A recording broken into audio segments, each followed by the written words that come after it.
Oh, hey, what's up, y'all? Hey, so we're not gonna have a lot of game audio for the beginning of this stream. I'm playing some Oblivion music in the background. Y'all let me know if the music is too quiet or too loud or what have you. I should probably turn it down a little bit. It's my gut right there. I turn it down slightly, it makes a huge difference. Alright, so, as you all might know, we experienced a great tragedy in the last time we played. One of our more successful characters in my time of playing Daggerfall Ironman came to an untimely end thanks to my own hubris. What's up, Pin? What's up, Spartan? Miscellaneums, and 2 plus 2 is 5. Jeffrey, what's up? Yeah, yes, Miscellaneums, a completely preventable death occurred due to my own complacency and hubris. Well, there is one other factor. I did not know just how terrifying the Lamia, I don't know how to pronounce it, but it's an aquatic creature that without the, like in the vanilla Daggerfall, you would almost never find, because you're either finding slaughterfish at low level or drake later on, and you're rarely at the range where Lamias would spawn. So I found out that Lamia sounds too much like llama, right? So I'll call it a Lamia, especially because it was so lame losing my character to her. Anyway, we dove underwater looking for maybe our quest target would be down there, which was stupid. I should have just exhausted all of our above ground options for searching. But yeah, it happened like that. Yeah, so we lost the cat girl, which was a bummer, but I'm excited to start a new character. And I forgive me for saying this, but I think that playing cat girls is kind of cringe. It's not like my style, really, but so I'm kind of happy to be making a new character. Those of you who have already who saw my post yesterday may have already cast your vote for what kind of character we're going to roll with next. But at the end of our stream, we pretty much decided that we were going to play some sort of holy character, and I created a little form for people to fill out to kind of get some audience participation going without having the sort of back and forth that a bunch of straw polls would have to do if we were to do that live. So no, I agree, Pinrider. Sombra was very, very cool. I'm sad to see her go. I have a lot of like goals in the Mages Guild that I've never hit. You know what I mean? I've never gotten a high enough rank where I can summon Daedra. I've never gotten a high enough rank in Mages Guild where I can like access the teleporter or make magical items. So there's a lot of content out there for me to unlock if I just survive long enough. Yeah, Spartan, we'll do a randomized run eventually. But I like the I like the idea of audience participation, so this is what we're rolling with. We can chit-chat about plans for like another minute in case anybody wants to fill out one of these. The thing is, we're at a pretty critical point here. Let's look at the data some. Here, I'll zoom in so you can see it a bit better. One of the most important points for our character creation here is, are we going to use magic? And if so, how much magic are we going to be using, right? So the first question you'll see is, it's about how much magic we're going to be using. We have, I think, one Giga Chat out there who voted for no magic, like be a holy character in that you are devout, not that you are a priest necessarily. Now we had a fair amount of people, I guess 2, who voted for 4+ schools of magic with triple intelligence and spell points. I'm honestly a bit glad that this is in the minority, because we just got done playing a character who is very, very, very heavy into casting. And so I feel like the gameplay loop would have been a little bit similar if we had found, if we'd gotten this route again.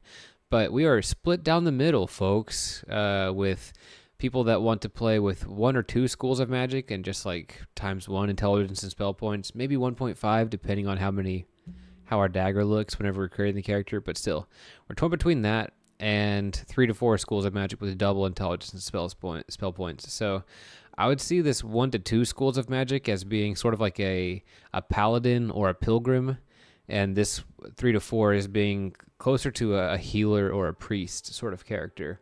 So, would you say miscellaneums? I'm not glad he's dead, but I'm happy he's gone. That's always the best part about losing a character is I get the joy of rolling up a new one. Hey, somebody just tipped the scales. Look at us go. What's up, Westy West? We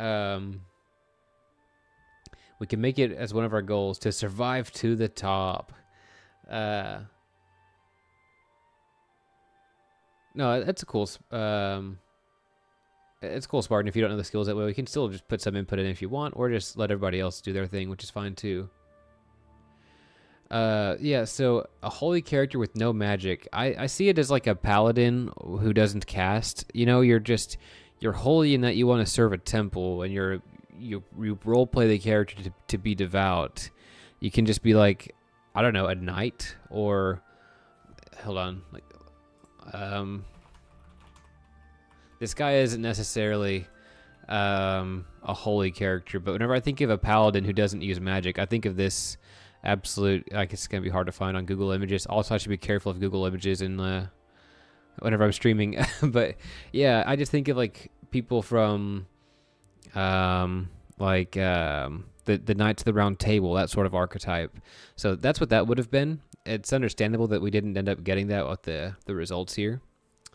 But yeah, we can actually go in further and see. This is kind of cool. Overwhelmingly, people want this guy to use blunt weapon. Like, we don't know much about this character, but we know that he carries a mace or a flail, or like a staff or something like that. Yeah, it would make sense to play a knightly order. Honestly, this character is probably going to be doing. It's probably going to be dabbling in a temple faction and a knightly order. Why not both?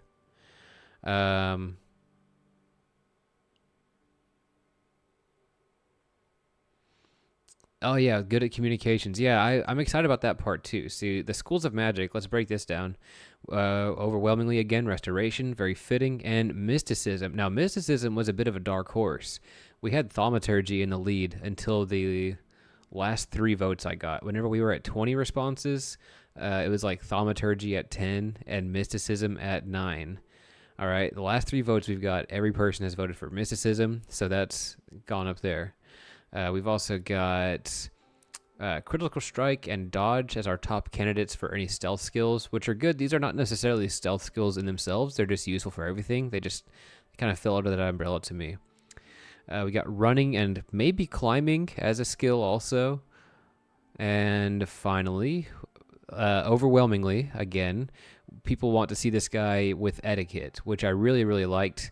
What else was it? Now, Streetwise is up there too, which is a good consideration. I kind of liked the idea of this guy using Sylvan Tongue. I saw this on a few of my, a few votes for Sylvan Tongue, which I thought was cool. So even though it didn't get a ton of votes, it's behind Streetwise in votes. I might use some executive authority to impose that. But the thing is, choosing Sylvan Tongue over Streetwise, or even like something like climbing, it affects the gameplay so acutely that it affects the roleplay, I should say, really, really acutely here. We can pop this out into an Excel spreadsheet too. By the way, Mr. Pinwriter, I am totally using your idea here. Let's go to highlight this. You suggested, where was it? I thought it was you, Pinwriter. Did I highlight the wrong one? I highlighted pizza. Here's Pinwriter. Refrain from getting a loan. I'm going to do my best on that one, Chief, okay? We're going to refrain from getting a loan, and we're going to be a holy character, so we're not going to be stealing unless we get into like dire straits, okay? So that's going to be a fun thing that we try here. Is we're going to see how long that lasts, though, because it's so hard to play this game without, like, Ironman style, without a loan. what was kind of hard to decide is like what our advantages or disadvantages are going to be, but I think it came out pretty much. It'll be pretty intuitive once we get to it. What is up? I'm going to butcher this pronunciation. Aliasanti? Alia? I don't know. Alias. We are currently deciding what our next character is going to look like. Hey, Freakanoid, welcome. In case anybody missed it, and you still want to vote on what our character is going to look like, I'll give you the link one more time.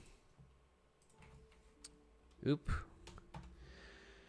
But we're gonna go ahead and get started here. But you still have time to go through and click through it looks like we're using just a couple of schools of magic, which is going to be probably restoration and mysticism. It looks like, which is cool because that gives us I think mysticism has things like banish. So mark and recall is of course extremely busted, but we'll also have stuff like banish undead and banish Daedra as goals eventually.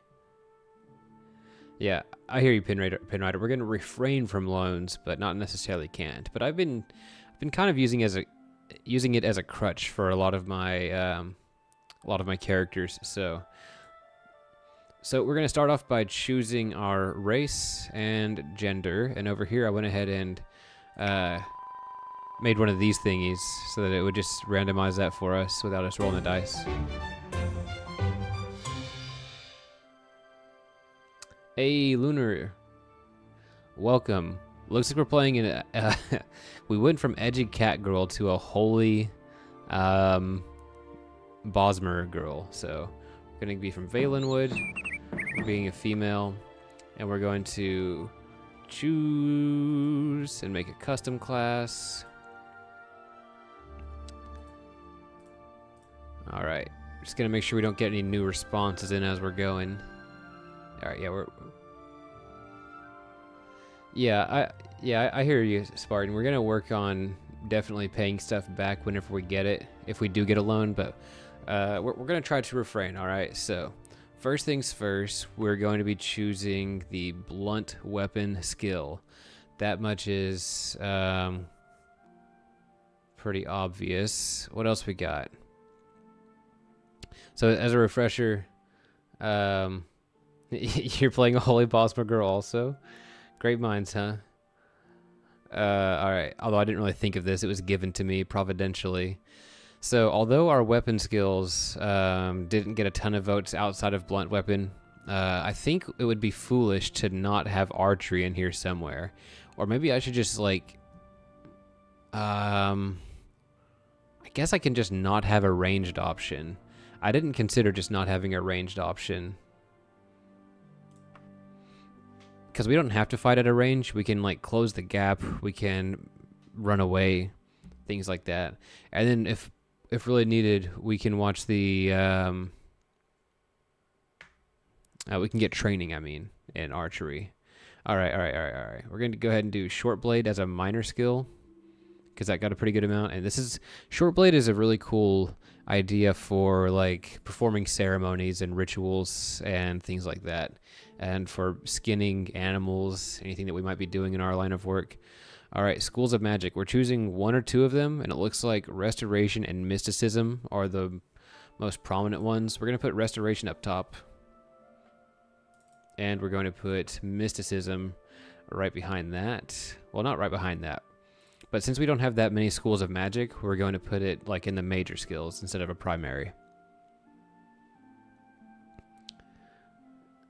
All right, let's see. What else we got going here? So we got blunt weapon, we got schools of magic selected, stealth skills, if any. Where do we put dodge? Well, first, I think we need medical on here somewhere.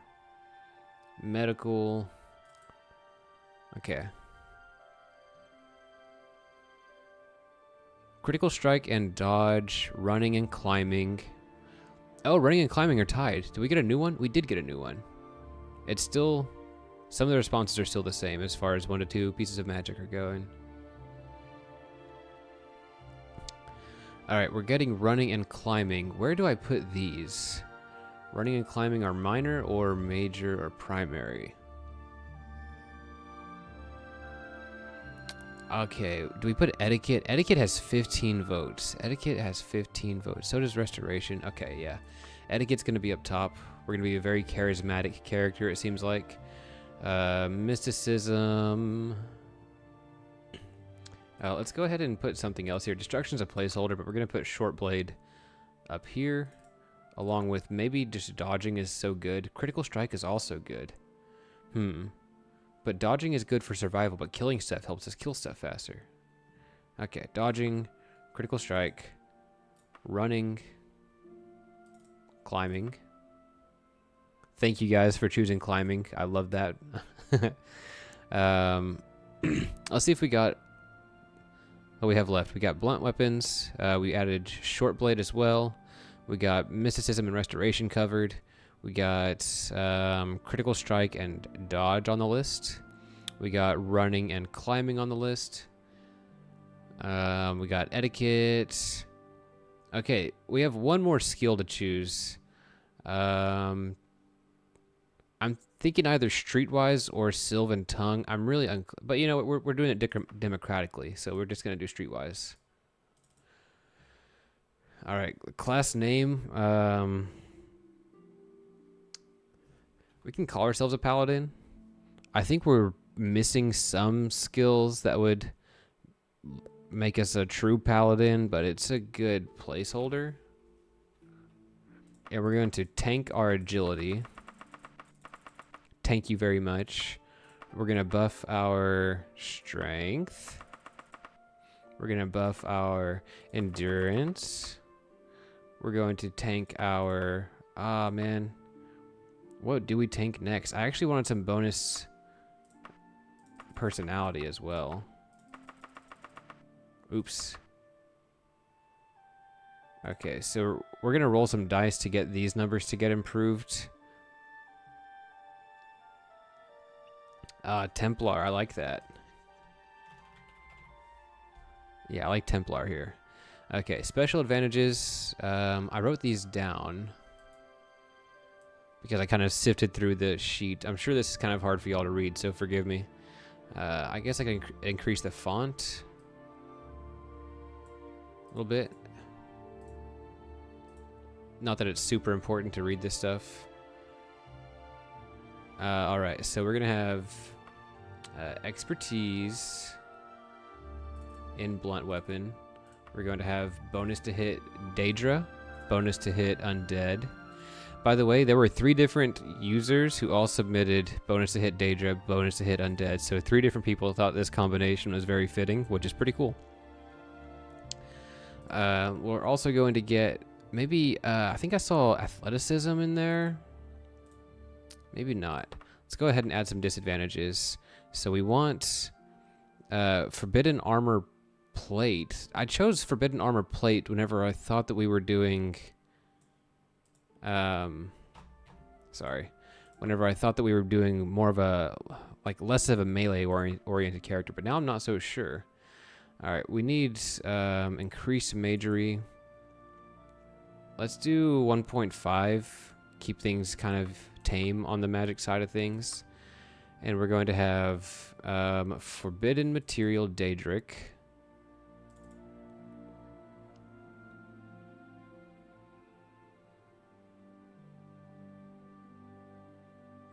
Witch Hunter is also cool. Oh no, Square, you saw the death of the glorious murderous cat lady. Her death was not that her death was not that glorious, unfortunately. Just went to a watery end. I should have known that as a cat girl I should not go into the water, you know? It's stupid, you know? It's silly. It's alright, we get to roll a new character. And I get to do some like self-insertion. Critical weakness or damage, darkness-powered magery. I think we should do light-powered magery, lower magic ability, and darkness, which is going to really suck, by the way. Forbidden weaponry can be... No, we're doing forbidden shield types, right? I think we decided on some forbidden shield types, like tower shields. That barely moves our dagger at all. My goodness, I got to take some really crippling stuff here, I guess. Forbidden shield type weaponry, unable to regen spell points, low tolerance. This is a tough call, man. Low tolerance to frost. What did we roll? We're an elf. We're a wood elf.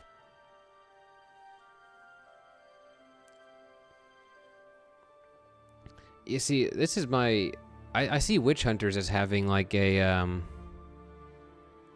bow and arrow, you know? But I do want forbidden armor type plate just to get the dagger down some. We need that dagger to fall. Hey, Justinus, welcome. We're in the throes of making our character. Here's the gist of it, Justinus. If you want to take a look at that, we landed on a heavy like melee sort of character. A Bosmer would have. Bosmer already have resistance to poison and disease. Okay, that's handy.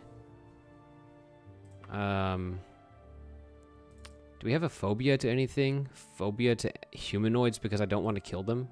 Maybe? That's gonna be so backbreaking though whenever I don't actually pacify them. I'm not sure. Alright, Scouting Spartan. Since you said it while I was saying it, I'm just gonna go ahead and I'm gonna go for it. We're gonna put this at 12. Let me just refer to something real quick. Not that I have to stick to this exactly, but whenever we're saying terms like witch hunter, I want to be true to, because these use archery, right? Marksman. Yeah, I'm gonna keep Templar, I think. It's a good idea though. All right. I think, oh yeah, we got to edit our reputation. So here's the thing. The underworld hates to see us coming, bro. We got peasants and nobility on our side. Boom. Just like that.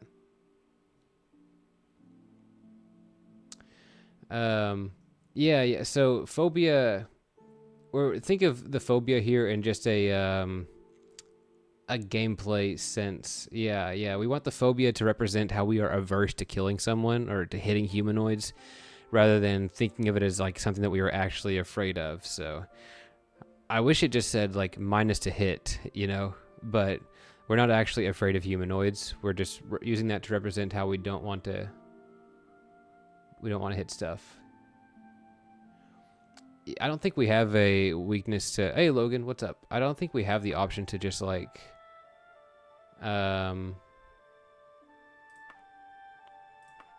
edit special advantages or disadvantages. There's no like weakness to humanoids necessarily, it's just the phobia. Damage from sunlight, not really. We're not doing that for our holy character. Edit reputations, I'm with you. Let's put the merchant's points down a couple. And yeah, I'm with you there. Okay, so do Orsimer? No, Orsimer are monsters.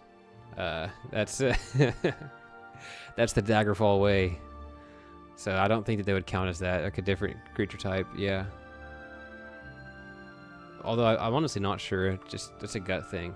We're gonna choose our career path now. After School of Restoration, we've been studying mysticism the longest. We want to help others. In between formal study, you spent most of your time. Probably street smarts would be good for us. Yeah, let's go with street smarts.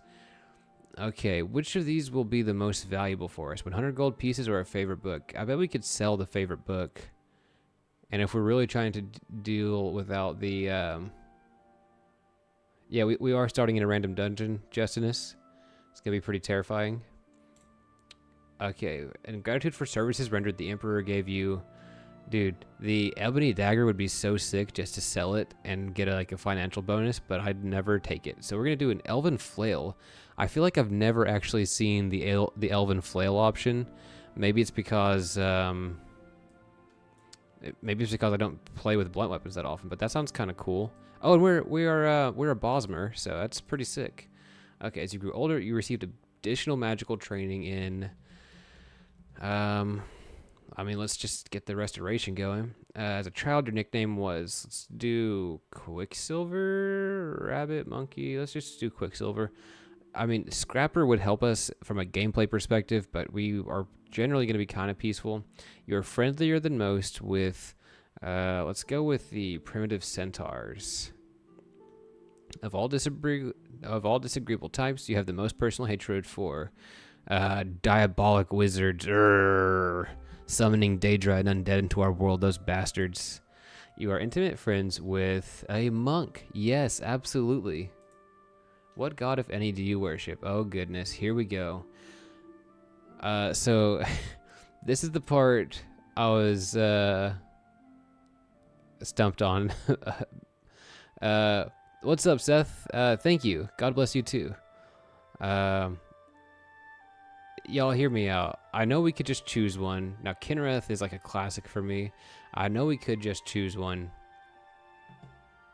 But I think... where are we?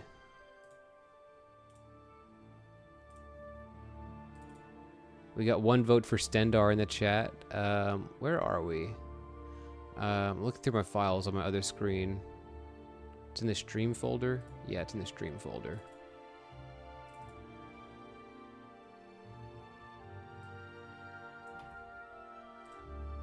Y'all feel free to cast your vote. Well, not cast your vote, really, but to let me know in the chat which temple you'd like to see.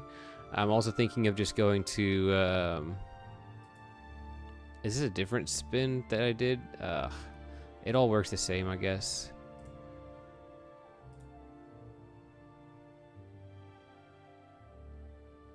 All right, let's just see what it randomizes, okay? Which one do I use? Why didn't I just leave it open? It honestly doesn't matter. It's all the same. Okay. Hey, it remembers the last time I was here. That's cool. Let's just see what we get. Otherwise, I'm just gonna go with like with Stendar. All right, we're going with Stendar. I don't want to be a. This is kind of funny though. Right, because Lunar, didn't you say that your character was a holy Bosmer lady in the Temple of Dibella, and it randomized to Dibella? All right. What do y'all think, Stendar or Dibella? We have some serendipity here. Mar, Dibella, and Stendar fit most here. All right. What if we do it like this? Mara, Dibella, Stendar.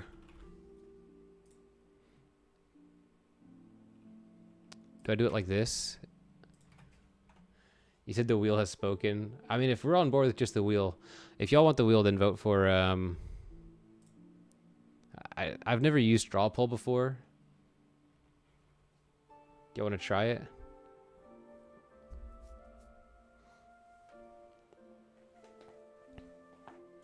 I feel like it's gonna be neck and neck over here.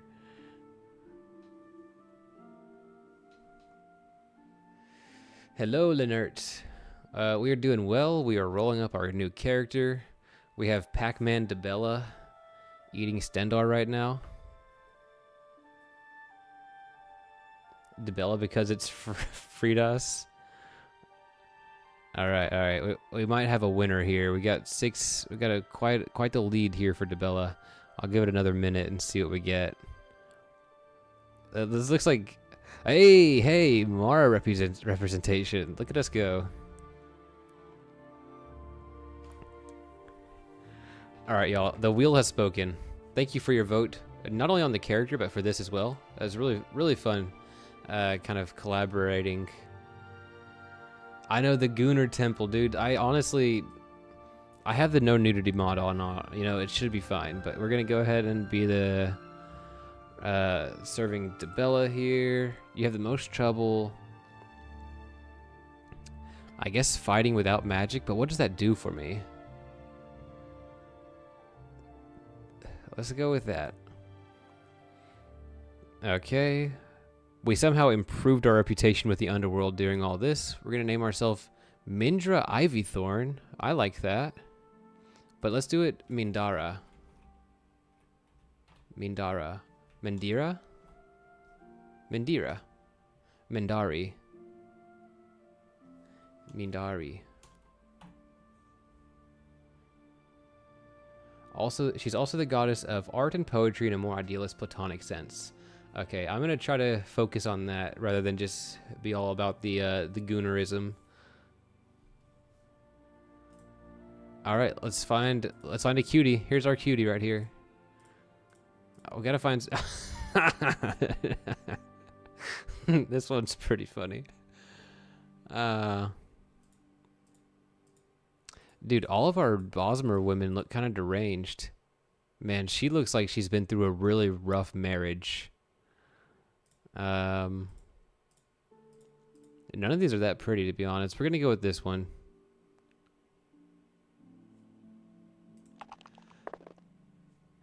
Alrighty, so we're gonna bump strength.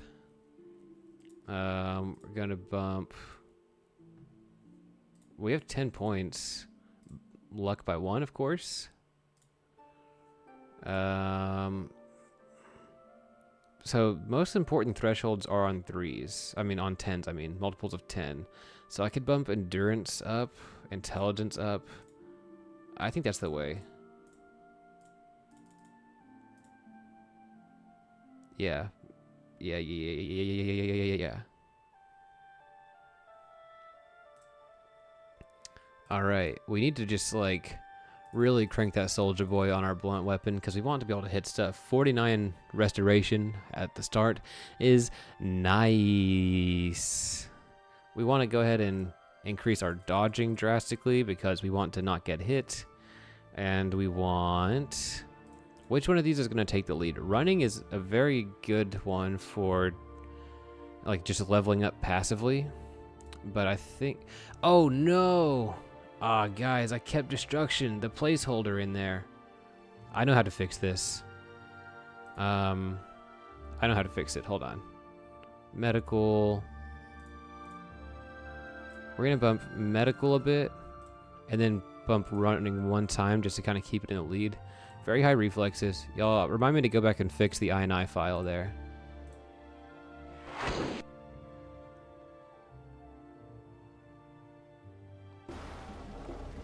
Do we want to start in a random dungeon? Yes.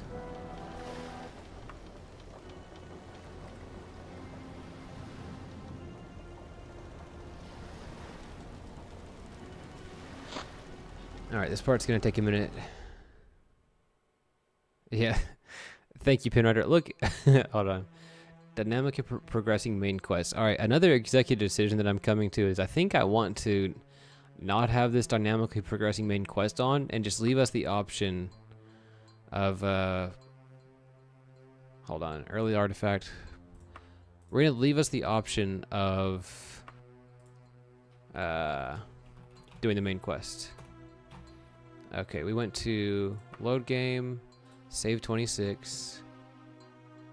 Bring that over here. Now one of these has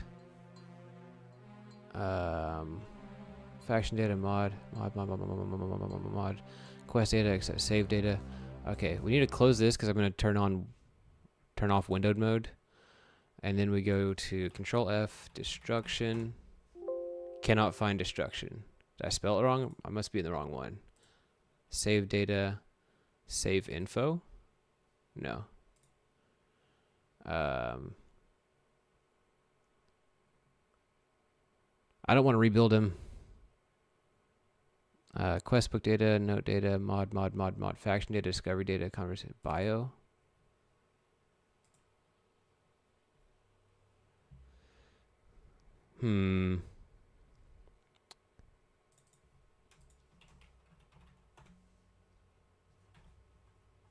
Man, I thought that I knew how to do this. Saves, save 26.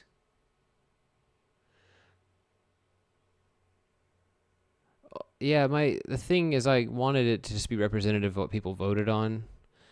It might not be that big of a deal, like we can just keep playing. But I swear this is how you would do it.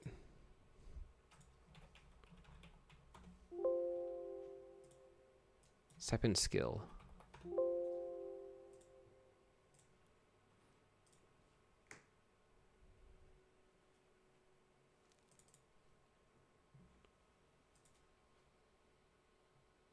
All right. I'll probably just keep playing without it and then change it once we start going.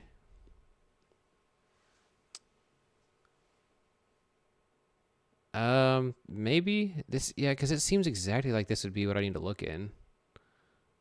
Oh, no, this save data is giving me data about the save game and not the character necessarily.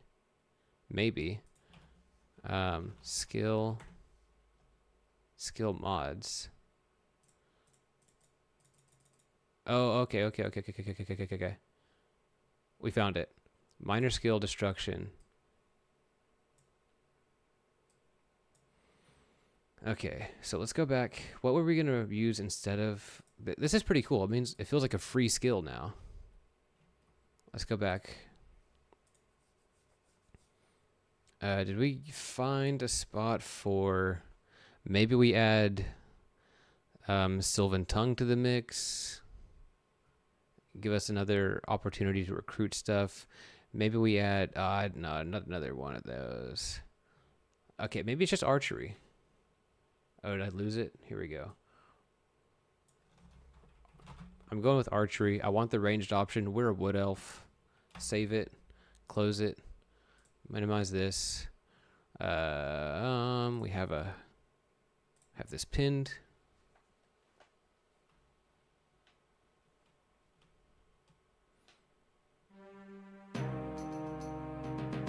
All right, we're gonna go to advanced, video, full screen, close, run it. Naturally born power of destruction has led him to a crisis and made him seek the church. That is a pretty cool idea, Jeffrey. But now that I've fixed it, I kind of want to. I kind of want the low magic feel that we were going for. You know what I mean? All right, so here's the deal. If I die in the starter dungeon, I'm going to reload the... I'm going to reload this particular save if I die in the starter dungeon. Besides that, I want to point out that I lowered the success rates of Die Harder because I felt like I was getting like revived a lot under Die Harder, and I got kind of tired of it. I want to feel the consequences for my actions and stuff like that.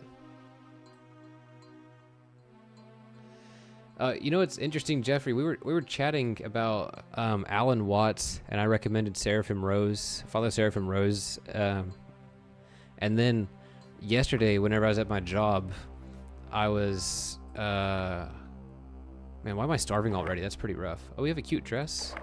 Yesterday at my job, I was on the phone with Microsoft support, and the guy was a Taoist. He's a guy from India who is into Taoism. And I was like, oh, you know, Father Seraphim Rose worked with Alan Watts until he broke away from him. And then one of the guys that was a friend of Father Seraphim Rose, Hiramuk Damascene, wrote a book called Christ the Eternal Tao. And I was like, this reminds me a lot of the conversation I had with Jeffrey just like 2 days ago, I felt like. Okay.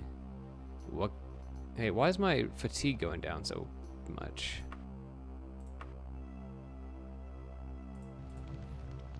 I'm not sure. Resist is either... I think resist is alteration. I could be wrong. Yeah, I don't know why my stuff got tanked like that. We're gonna go campfire. Yeah. I hope resist spells are under mysticism. That would be very convenient for me. Me, personally.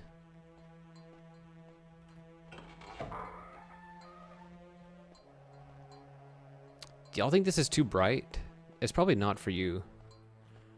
I think I need to have the brightness up, like the dungeon light up a little bit just for the viewer experience. But it almost feels like this is too bright for having no light source. But maybe our eyes are adjusted. I haven't heard any enemies yet.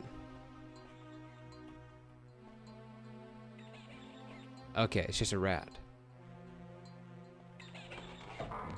Or a bat. I'm gonna go back and get my campsite. Or maybe I'll just explore the other direction. Is there another direction to explore here? Yeah. We went pretty far back. Oh, let's look at our spell book. Salve brews, smelling salts. We have knock and knick-knack. Someone asked about knick-knack in the chat earlier about if it was useful. I really have not found many good uses for it. Now in this situation we don't have a ranged weapon, so maybe I could like conjure up you know, a bow and some arrows if we really needed to.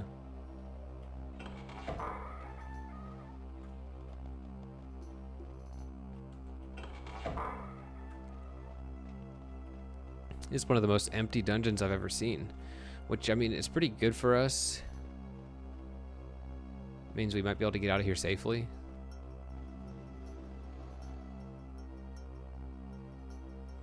I see it. Is this a light on somewhere?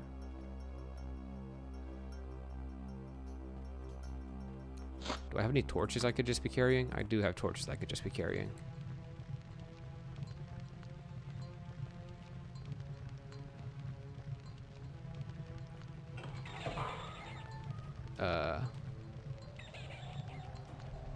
We're going to avoid fighting animals. Oh no. Okay, we're doing it live. Yeah. I just don't want a disease. All right. Moldy raw meat, but we are on the brink of starvation, so we're gonna go ahead and take that moldy raw meat. Elemental resistances are alteration, general resistances, and reflect are thaumaturgy. Okay, good to know.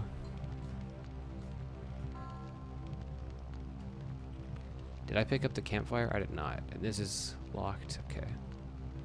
I do have a knock spell, which is handy. I didn't know that was going to be mysticism, even though I just got done playing a character who used that.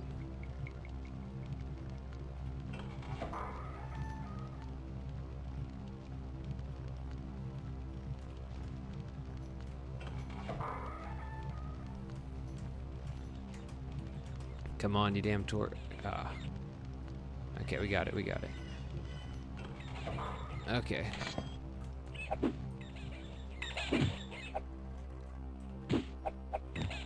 Come on. All right. We got some more fresh meat here. It's only worth 2 gold. The tooth is probably not worth carrying with me. Look at this carry weight. We have 90 carry weight. That feels like so much compared to Sombra. I'm already over it, you see? It is a cloth amulet. A little memento of our first dungeon, maybe? It's so satisfying knocking them back with this whenever I kill them. You know, touching this might summon the Guardian, though. Wait, what is that sound? We must be near water or something.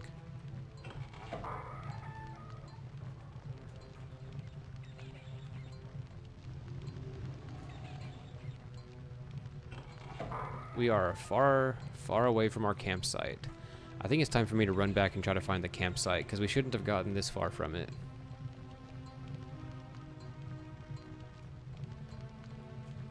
Yeah, the smack does feel good. It is really cool to be playing a melee character who's like competent at smacking things. Of course, Sombra had her own satisfying gameplay elements, like turning invisible and casting around caster continuous damage spells and warping out of there. That was so cool. But yes, smacking with weaponry is also cool. I stand by that.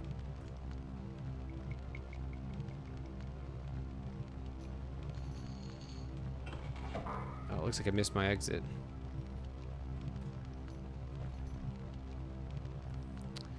Yeah, so in case it's not clear, I didn't pack up my campsite to begin with because every time you deploy it, it reduces the durability. But now I'm just having a hard time finding it. Okay, we're gonna lock the bat in there. Here it goes. Let's use some of our spells.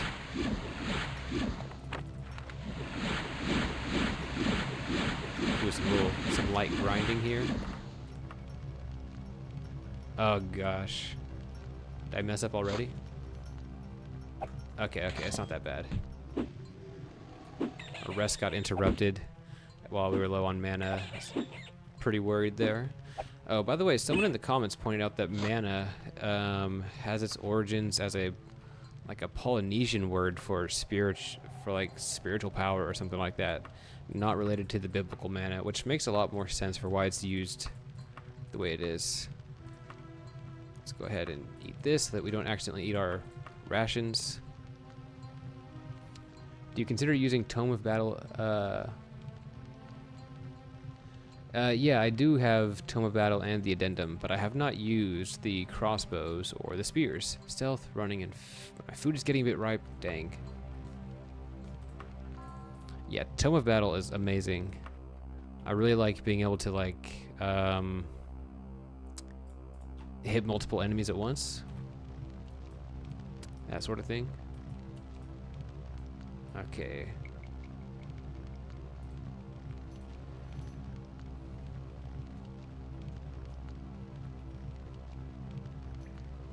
You had no idea what Lamia were until you played Daggerfall. You'd heard of them in Greek mythology and in Isaiah.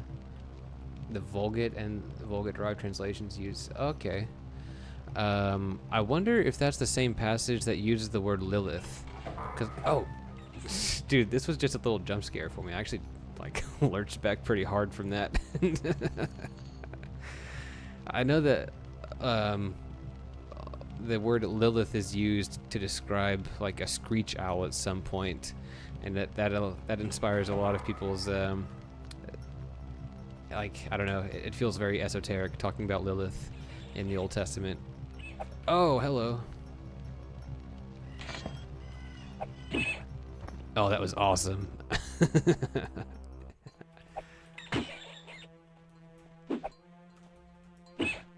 Even if they're just the weakest enemy in the game, it feels so cool to smack these things out of the air.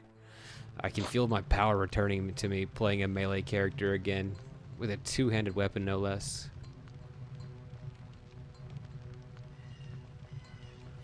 Yeah, demon mermaids. The first time I heard about Lamias, still on the fence about that, was Shin Megami Tensei. They're pretty... Well, I wouldn't say they're really tough enemies. That game just has a very satisfying loop of whenever you get to a new area, the enemies are going to be decently challenging, and then you go past them. So, yeah, Lamias were in Shin Megami Tensei. I don't really remember what they were up to and how good they were and things like that, or how strong they were, what spells they had. I have mixed feelings about Esoterica. He has been in some weird groups in the past. He's had his name placed on a few watch lists for I don't know, good reason. And he just seems like a Kabbalistic Jew. Can I just put it out there? And so I don't want to hear him talk.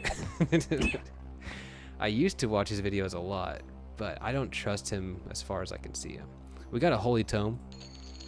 Sorry, I shouldn't be so judgmental of him, but dang, I just don't trust him, man. I get a weird vibe from that guy.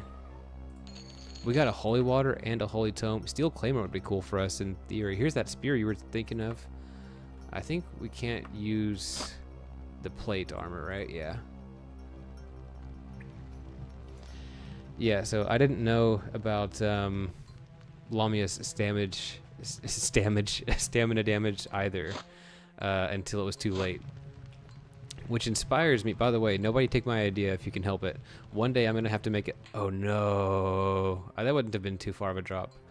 You can take my idea if you want to make it before me, but a tier list, an enemy tier list of which ones are the most dangerous, and the ones at the top are all gonna be these guys damage your stamina basically.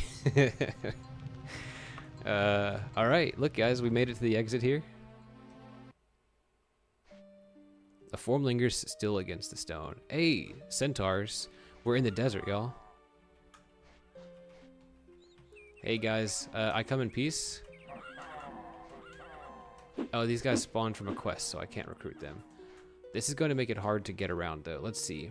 It's best to dress as lightly as possible. He feels like he's right on my tail. I'm gonna have some clothes on. I don't feel good getting naked like this. What if I do that? Yeah, they are right on my tail. It's scary. Okay, climates and calories. What do you think? The monsters roam at night. It might be preferable. You got a good point. Yeah.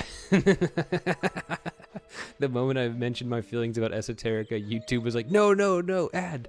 Don't listen to him. How many of y'all's algorithms have gotten really into noticing lately? My algorithm really wants me to be noticing stuff.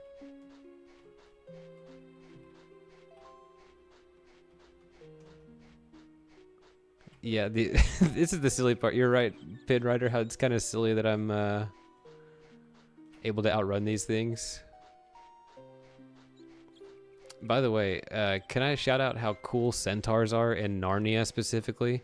I don't know if this is a tradition. I'm sure, now that I'm thinking about it, that C.S. Lewis got this from, like, actual mythology, but in Narnia, the centaurs are all, like, prophets. They all have, like, gifts of prophecy. It's really cool. So, to be clear about what I'm doing, I want to poke my head around and see if there's, like, a village or a tavern nearby where I can sort of set out toward.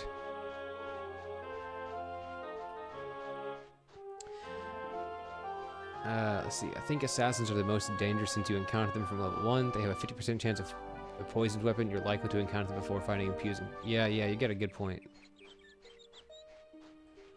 Yeah, even stuff like bats and rats scare me because of the disease stuff. Okay, we're gonna go ahead and look at our map. We are in Ayas Sofia. We're at the very southern edge of it.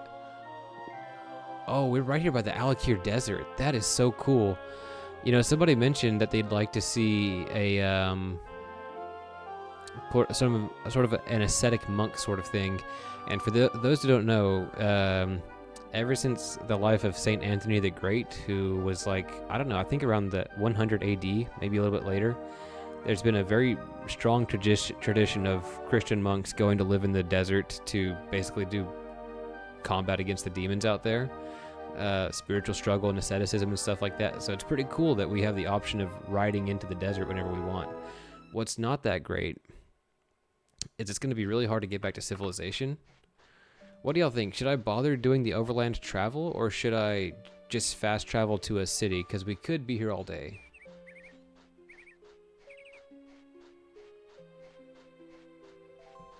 Oh, barbarians are immune to poison by default. That is pretty sick. St. Anthony was late 3rd century, I think. That sounds about right to me as well. Oh, hello, Centaur. I was just going here to rest a bit. Yeah, oh, it's getting pretty close for comfort here.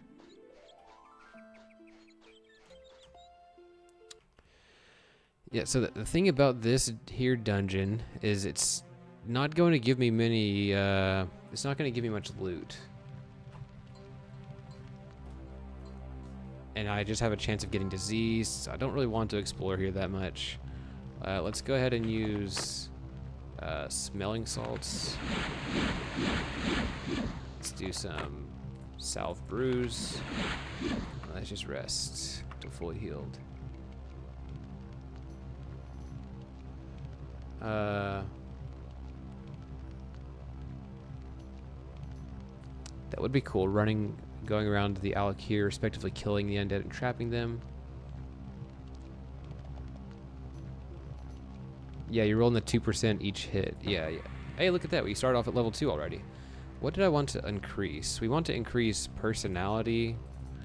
We want to increase... If we could get agility up... Well, let's go... But agility is so low impact. Let's just put 1 point at a time.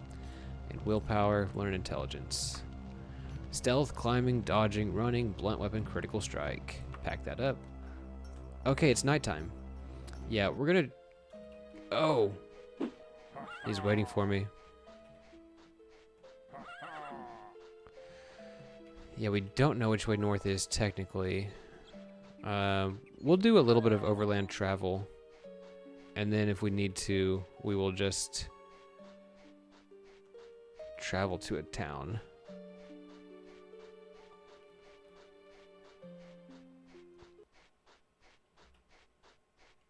Sometimes I just like to set a road, find a road. You can set a limit until finding a city or road, then just follow the road. Okay.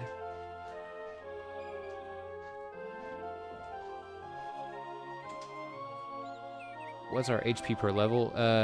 HP per level is 12. David, welcome. Yeah, so here's our character. If we were more pious, I don't know. We don't have a shirt that is gonna protect us from the desert very well. I feel kind of impious not wearing a shirt, but what are you gonna do, right?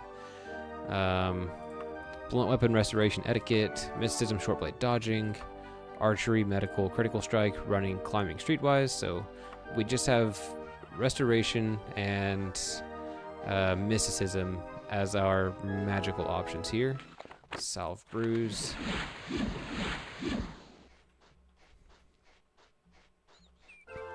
Oh yeah. The blood red sky. I could see how Hircine could be involved with that. Hircine? Do y'all say Hircine or Hircine? Oh, honoring the god by not wearing a shirt. That's fair enough, man. Something weird about the default sky is there's kind of a dead pixel out here near the top. Do y'all see what I'm talking about? This dead pixel near the peak. You might never be able to unsee it once you see it. It's like a row of 3 vertical dead pixels or something like that. Okay. Hagia Sophia. Let's see if at this intersection... About this intersection.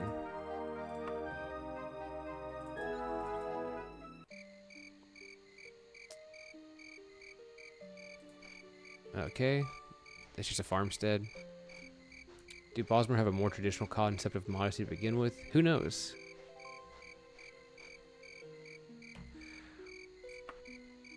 Oh, Spartan, were you suggesting I fight the centaurs? Because that did not even cross my mind. I'm so scared. I play so paranoid, especially at low levels. You get hit once and you're like, okay, I'm about to die, you know?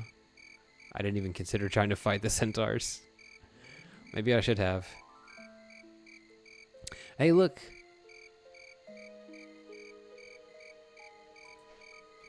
Dibella to be praised. What day of the week is it, by the way? It is Sundas. I was wanting to go to like a service at the temple every Sunday, so this is pretty good. Now we are unlikely to be in the Dibella one. This is nice though. Let's turn off the HUD. Oh yeah.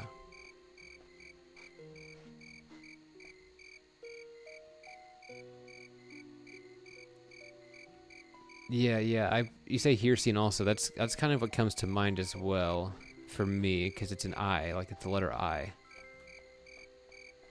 But I think that's unintuitive to people that have only speak English. Hey, Infinite Ammo. Or Infinite Ammo. We're playing something kind of like a paladin, but we don't use heavy armor.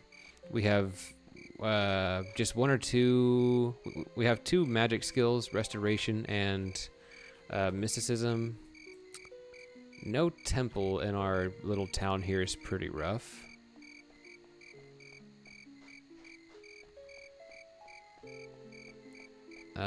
What is this? Archaeologist?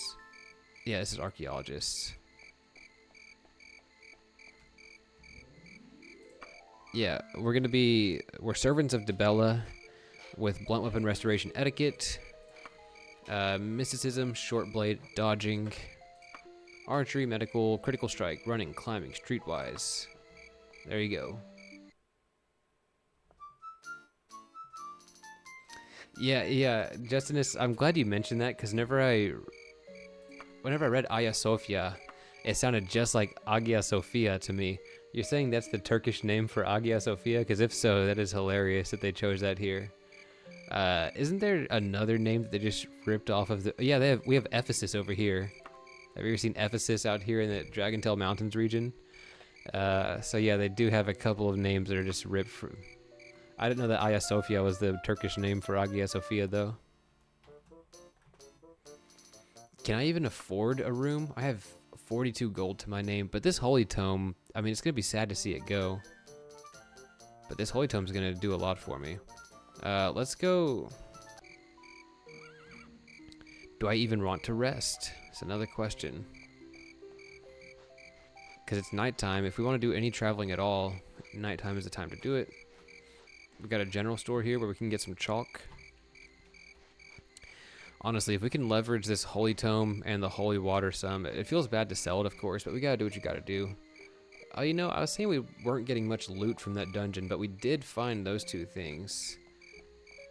It'll just be really bad. Like, I want to go back and keep, like, fighting low-level enemies and leveling up and stuff like that. Oh, yeah, the book as well. But I'm really scared of getting, you know, a disease, and then we have no way to cure it. Because we just have taverns. Yeah, I don't think I can go back to that dungeon, unfortunately. But let's go out here into the wilderness. If we end up running into trouble, we'll just have to leave and come back. Okay. Leave our campsite here. Okay, comfy daggerfall moment. We can't afford the towns, so we're resting out here. I mean, we could afford, technically, to sleep in town. I'm not going to. We're also going to eat some of this meat before it goes bad to save some money on breakfast. Okay, let's rest for... Let's just loiter for an hour, actually. Oh, dude. My little shining aura is on again. You're entering Naro Gajer. Yeah, I think we're good. We didn't get any disease from that starter dungeon. Now, one option for going back to the starter dungeon is we have an armorer here, and so we could go back with the intent of practicing our archery, basically, is what I'm getting at. I wonder, though, are we even able to sell the... We can sell the Sage of Irogoth. This is too long for me to read on stream right now. But I was thinking it could be cool to read it like I did with Kirstia that one time. Y'all remember whenever I was playing Kirstia on my Daggerfall, like before Bogard? I was just reading at the end of every episode. That was kind of nice, but I was so bad at reading, and editing that was hard. Alright. Are you open, General Store? We're here too early. The shop was laid out in a practical and straightforward manner. All the items seem to be of adequate construction.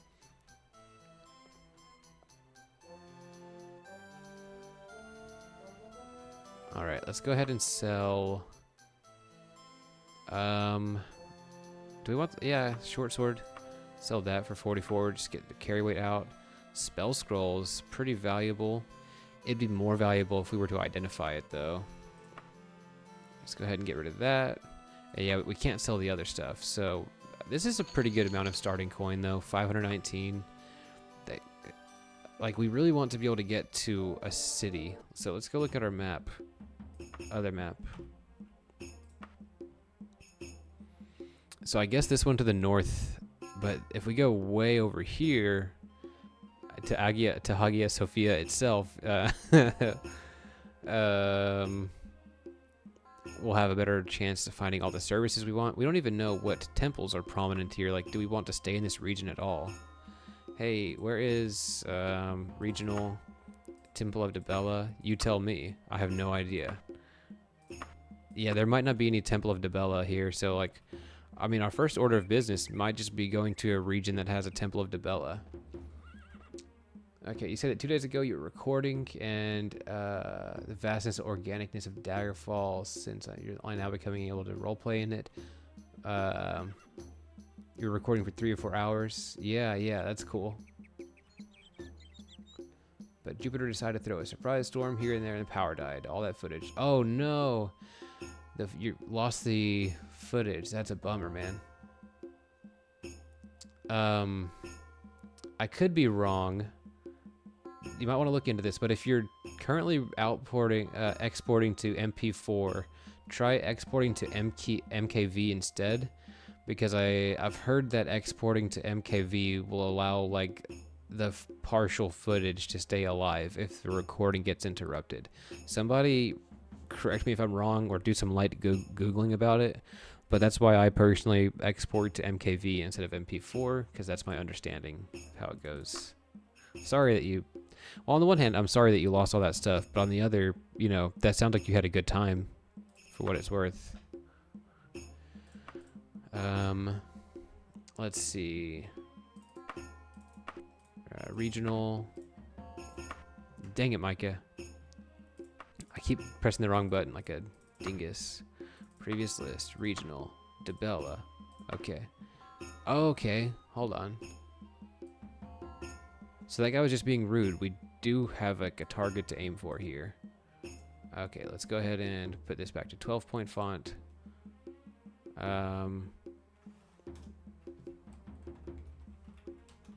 Temples of Dibella.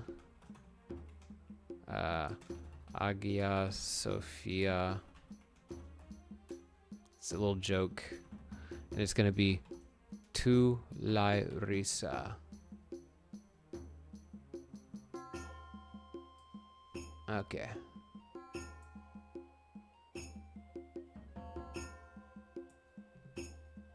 Thank you, Tu Lairisa. Yeah, you can even test it by... Yeah, that's the place we're going to anyway. You can even test it by doing some recording and then, like, hard shutting down your computer mid-recording. And that might be kind of a weird, unintuitive thing to do.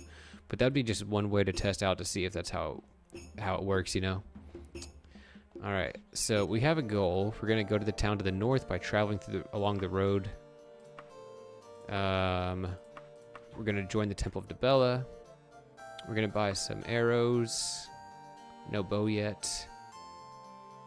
Bandage? Yes, sir. A green cloak would be kind of cute. Plain robes, maybe.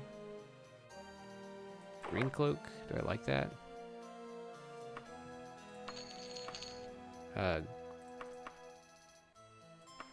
Yeah, I like the green cloak. Or a Bosmer. We can get a fancier bra. We're servants of Dibella. Brazier, pardon me. A couple more rations.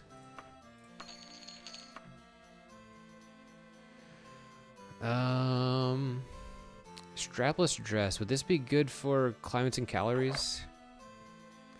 Kind of do it like that.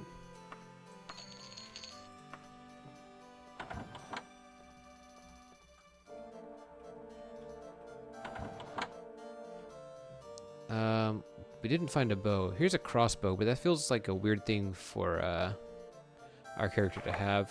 Little sandals will be cute with our outfit.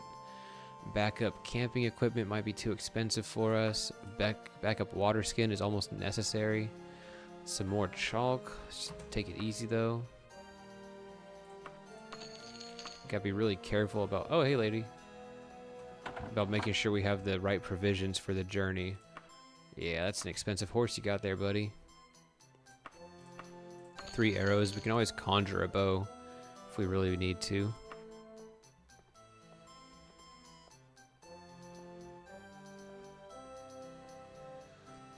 Yeah, Fighters Guild in some parts of Hammerfell are temples too. Interesting. I think I've seen that where the like the model looks a little bit strange. But I know what you're talking about. Here we go. Okay, I think we got it. I could sell the leather fur pants. I guess if we're going to be in the desert, we'll almost never need those, so we may as well go sell that at the armorer. The armorer might have a bow for us as well.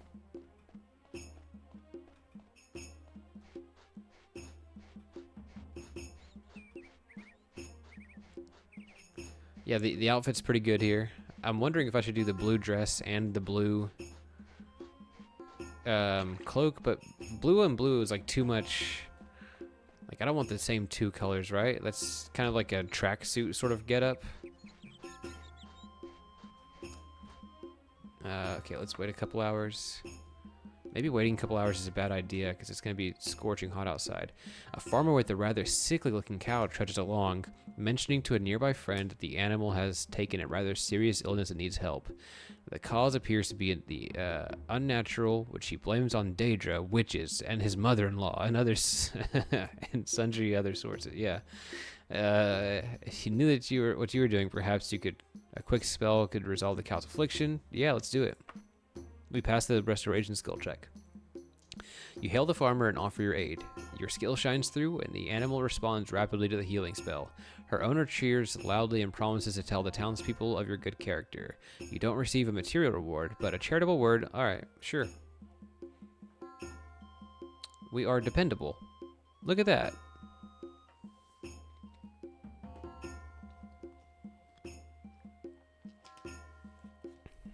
That was nice. We're dependable in this area.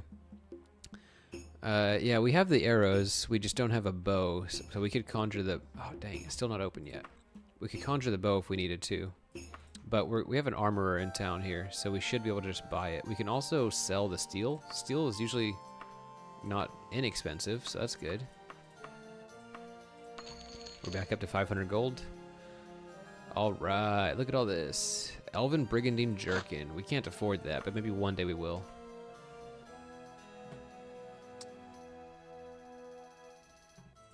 Looking at all the ladies' armor over here. He has literally just armor, no... Okay, he has a few weapons, but not for us.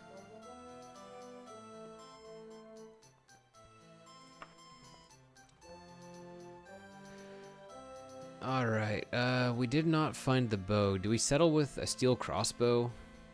That feels like a compromise, and it would be cool if we used knick-knack. Oh, we already used it. Man. I wanted to see what our options were, but let's go ahead and see, I guess. Short bow. That's the best we got. Short bow.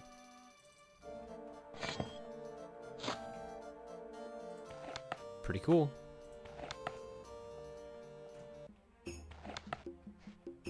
Hiya. Man, we might need to just rest outside the city gates since it's gonna be so hot while we travel. Well, the spell already wore off too. Alright. We have 2 water skins. We want to make sure that we refill on that if we can. Can I just refill by getting this groundwater? That'd be pretty gross, but...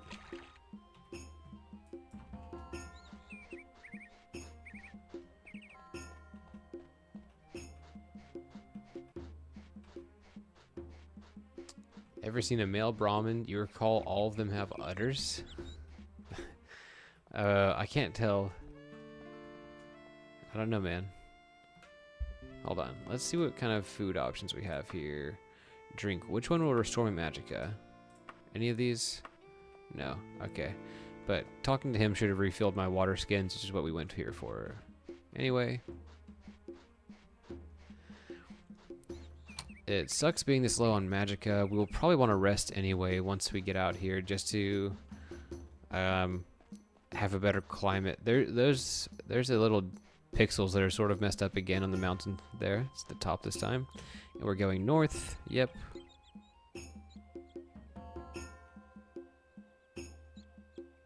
Is this correct? I feel like I'm off the road but kind of close to it.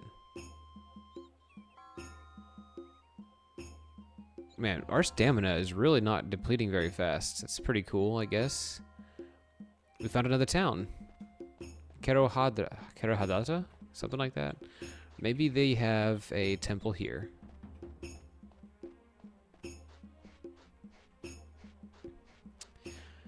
Okay. Tell me, where is local temple? Temple of Stendar is in town. Well, that's good. What else we got around here? You know, maybe we got a pawn shop. Hey, you got any pawn shops around here? Hey, Lossom's finest. Thank you. Northeast with a walk. Yeah, got it. So, I have a very serious question for you all. What is your take on Indian food? Because we had a company party today that was at an Indian restaurant. It was a buffet. I ate to my heart's content, and I was extremely gassy afterward, but it was very, very good. What do y'all think? I'd never actually had Indian before, except for one time in Nacogdoches, Texas. Whenever I was a teacher, I had like some curry that I got from a food truck. So not really ideal circumstances, but it did the trick. But I didn't like it, so it did not do the trick, you could say. I couldn't even tell you very much what I had, except for there was this one thing. I don't remember the name of it. It was like padi pudi or something like that. What was the padi pudi? It was like this fried ball thing. Hold on. We don't have much that we want to buy here. Alright, so they had this fried ball. They cracked it open and they put a bunch of sauces in it, along with like some garbanzo beans or chickpeas and rice, I think. It was an explosion of like conflicting tastes of sauce, and it was like I don't know, it's a journey, and I didn't really find. I came here to sell stuff anyway. But yeah, it was interesting to say the least. I don't know if I would do it again, but people were very excited for others to try it, and so I was like, okay, sure, let's try it. You know, kind of got some peer pressure on it, but I'm sort of a crowd pleaser whenever stuff like that comes up, so.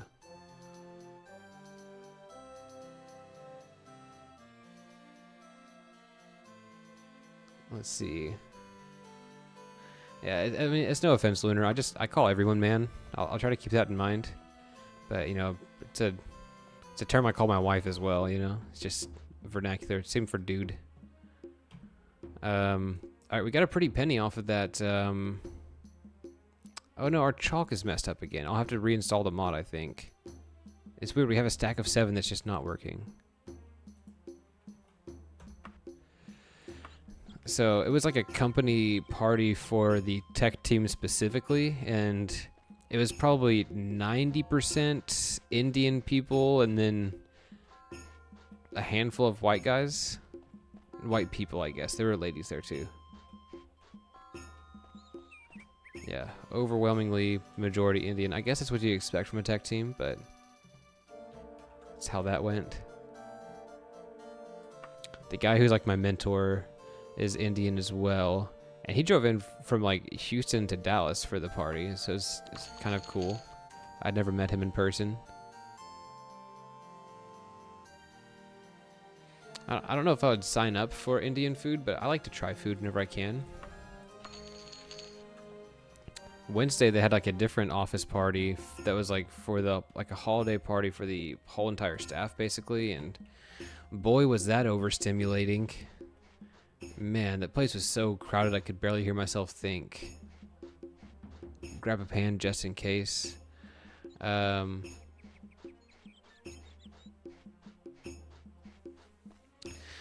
and in the US at least, man, guy, dude, those are all like gender neutral terms basically. Pin rider, it's a good idea to get the pan. I'm gonna hold off for now because the carry weight aspect of it, but it is a good idea. Okay, we're gonna scoot on. Oh, let's go ahead and eat some of our food before it goes bad. This is north. Don't have the compass, but I can press the button. Oh, you know, we might have enough money for a compass, but we're gonna start off by saving up for a horse. You know, priorities here.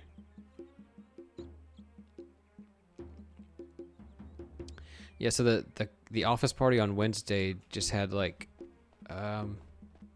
oh, it's a wolf. It had so many people there that I got kind of like you could barely have a conversation. Like, you ever go to Buffalo Wild Wings and the music is so loud that or it doesn't have to be Buffalo Wild Wings, but whenever I think of like loud, overstimulating places, that's what comes to mind. So it was just kind of obnoxious. Horse, it's a good point, Pin Rider, but we're like 3,000 gold away from being able to afford a horse, so not too urgent right now. How's our temperature doing? Okay, cool. We found a good temperature for traveling. We're not outrunning the horse yet. I mean, if we can decide a good horse name now, I'll just write it in my notebook. Keep it for later. The food at the company holiday party was pretty nice. It was like Mexican food, black beans and rice, different kinds of tacos. What is up, Panos? Welcome. Yeah, we got a new character, Panos. We're playing someone who's going to be very loyal to a temple.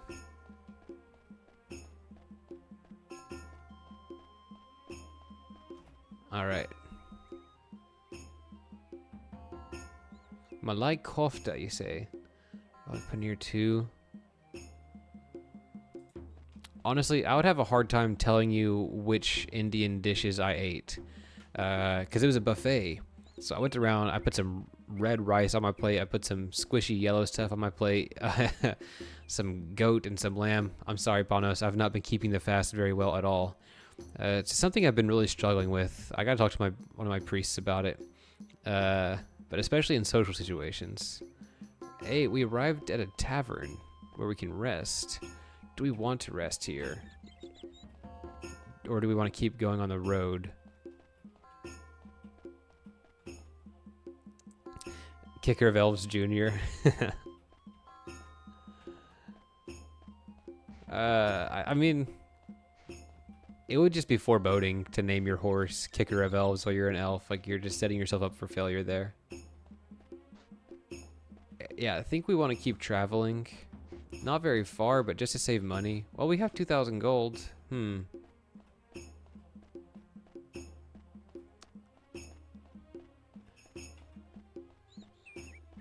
Well, you know, I feel like I'm supposed to be taking fasting more seriously, Panos. I haven't shared this. I don't think I've shared this story before, but correct me if I'm wrong. But one time I got it in my head that I need to take fasting more seriously. It's part of why I don't really do any sort of drugs anymore. I should have stopped that sooner, but I still had a little recreational marijuana habit until, like, even after I was baptized, right?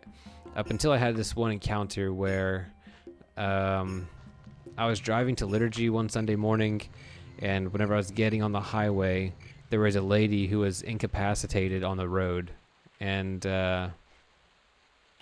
she was down there fidgeting. I pulled over. She was like literally stopping people from getting on the highway. Like, that's where she was positioned. And so I pulled over.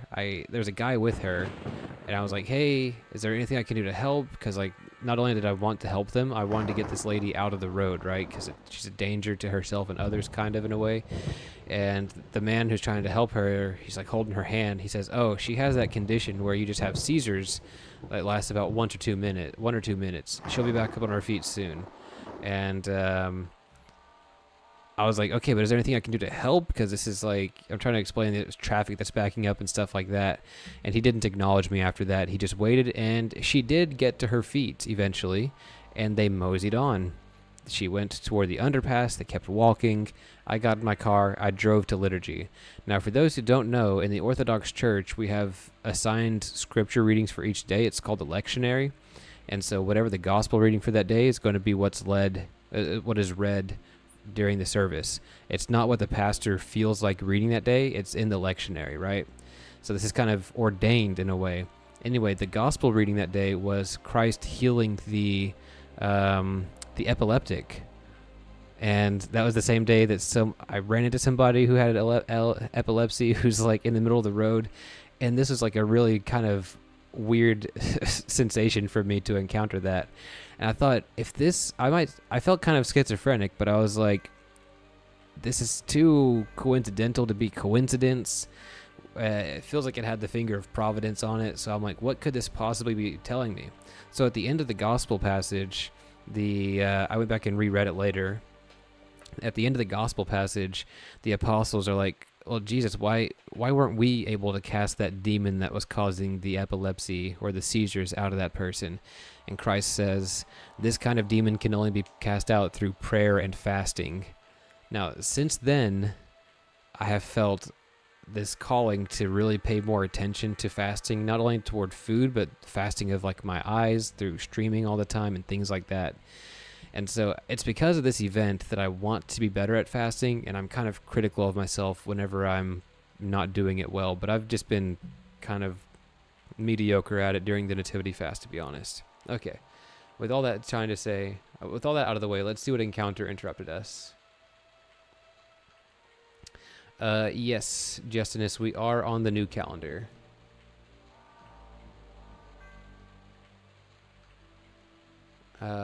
Just getting caught up here. All right. We don't know what's after us. Let's use... Oh, let's grab a torch. Okay, thank goodness. Just a wee little bite.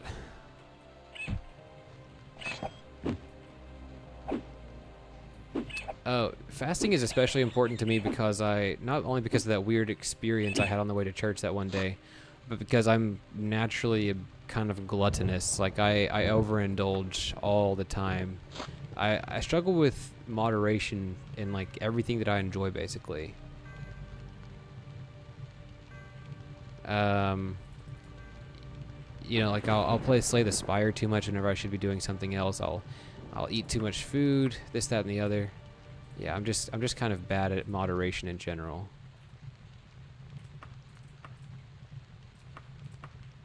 I mean, thankfully I've cut out most of my habits that are really punishing for immoderation, like smoking and drinking. I'll have a beer or two every now and then, but never more than 2 beers, you know what I mean?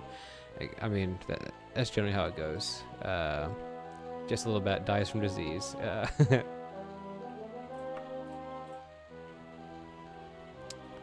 Yeah, I understand, like, the whole be kind to yourself thing. It's just I know that I can do better, and so I'm, like, you know? It just feels like weakness. But it's also not a big deal. It's not a huge deal. I'm just gonna acknowledge that I could be doing better at the same time, you know what I mean?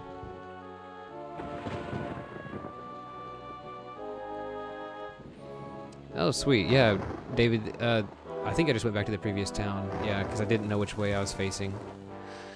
Life without a compass. What am I going to say, you know? Yeah, the lectionary is a really good reason to convert to either Catholicism, Protestantism, Catholicism or Orthodoxy. You feel so much more united, and it gives you something to do besides just, like, arbitrarily choosing your own personal practice and things like that. Although I do the lectionary and my personal practice because I'm a fiend for that stuff.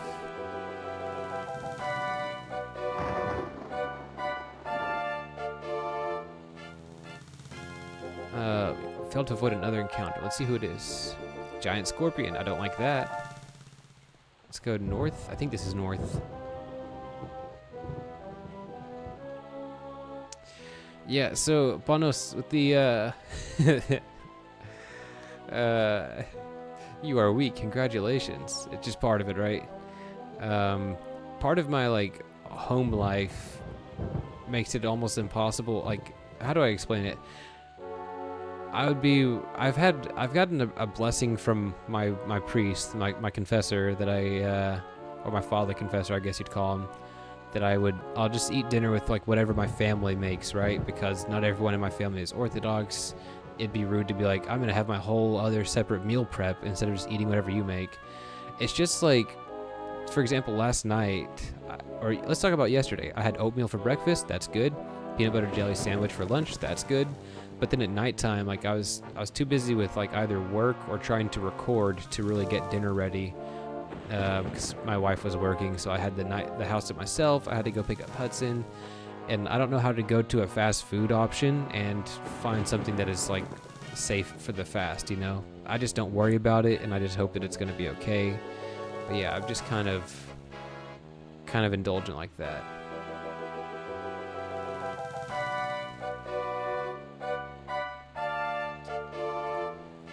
It's hard to fast travel past this, like, scorpion. As soon as we get out of range, it comes back. One way that I like to fast is, now this is hard for me to do during, like, the nativity fast, where it's like 40 days in a row. But if it's like your regular Wednesday or Friday fast, I just won't eat until dinner. Or if it's a day where, like, my wife's not here, I might just not eat, or my wife and Hudson, sometimes they're out of town. In situations like that, I just won't eat it at all, and that feels really good. If I wake up with the mindset of I'm not going to eat today, then not eating is really, really easy. But if I'm all day negotiating with myself about whether or not I'm going to eat, then it becomes really challenging for some reason.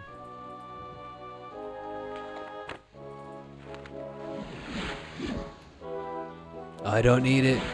I don't need it. Yeah, I think I have a lot of progress sometimes, Panos, and then sometimes a lot of regressions.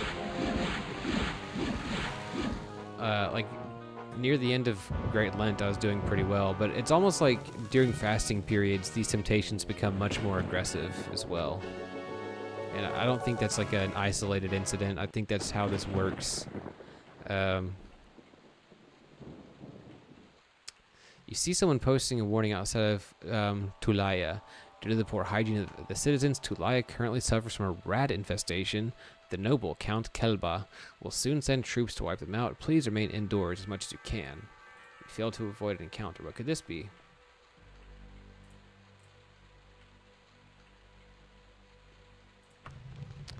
Yeah, that's a good point, Panos. Oh, did we make it?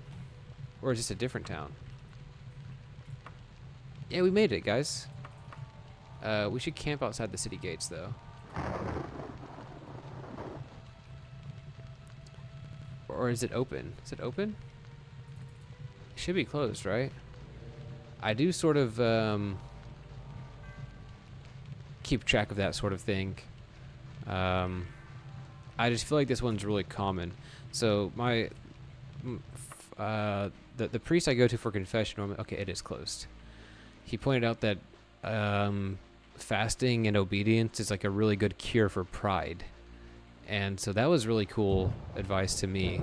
He put it so simply. And man, yeah, I wish I were a bit better at it. So I mean, that just means I got to keep working at it. But then like, oh, what? A gargoyle. I never see these. A gargoyle. He would kick my butt, right? Like, I don't want to get within striking range, but we are a holy character. I don't even think that we'd be able to damage him.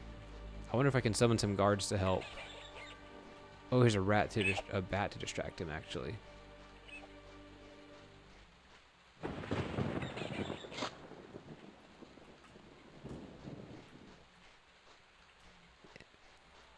Now you're gonna have me practicing fasting based on my Daggerfall character mentality. It's honestly good advice since it's relatable. Now, if I can get this gargoyle to fight. Oh, wow. The bat. I can go get my campfire, maybe. Oh, man, it's so dark. I've lost sight of it.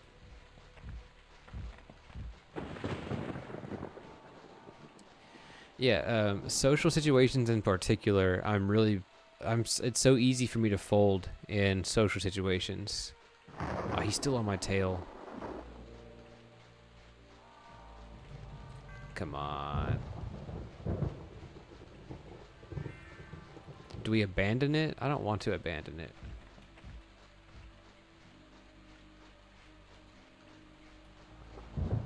Let's go back here and hope that some guards will show up.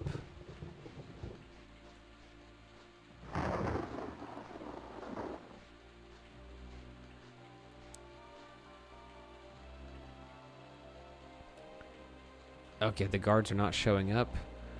I think we have to abandon our campsite. Because this guy just wiped out the bats, no problem. But even climbing over the city walls, I'm sure it doesn't have much of an impact now, but while it's raining, it seems impractical to try to get on the slippery slope here. Come on, come on. Oh! No, dude. We're gonna run out of stamina out here.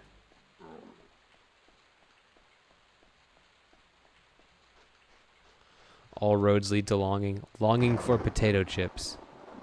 Longing for eating meat and dairy on fast days.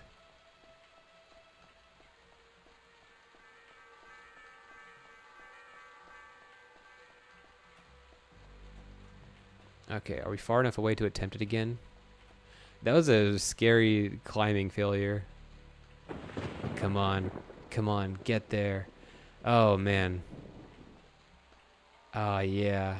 This is like going to be our character's home base for a while, you know? It's a really cool moment for us. I'm glad this is not the type of gargoyle that can fly.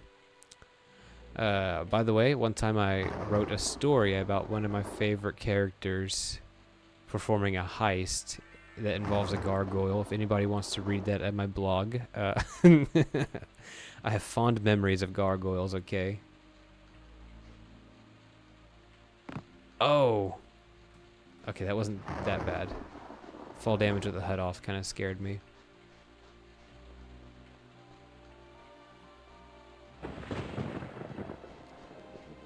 A dark shape steps from the crowded square. No.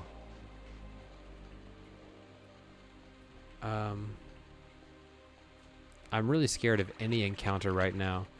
Granted, we do have... hey, someone comes near and immediately notices, hey, are you follow after Mara? No. Okay. Granted, we do have a pretty good amount of HP right now. Man. We got the hardest part of the adventure is always, it feels like, is the starting dungeon up to, like, your first real city where you can settle down for a minute.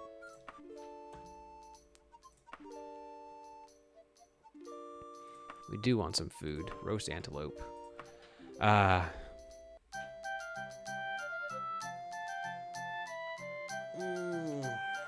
We did it. Stealth, climbing, running. Those are all good level ups for us. Well, stealth doesn't do much for us, but still, it's good.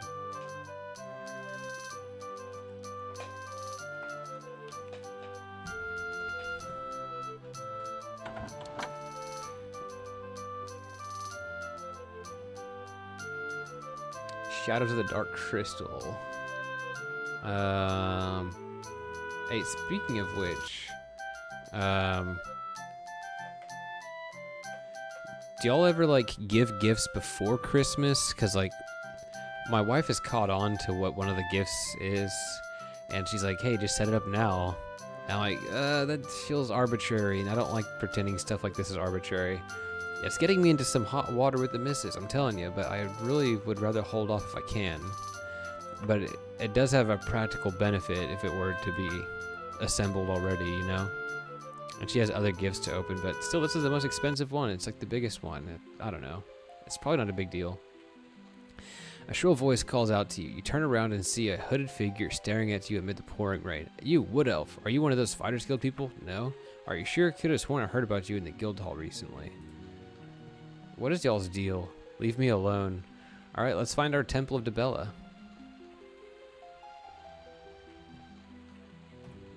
Let's do this. Okay, all the way on the other side of town. Sure.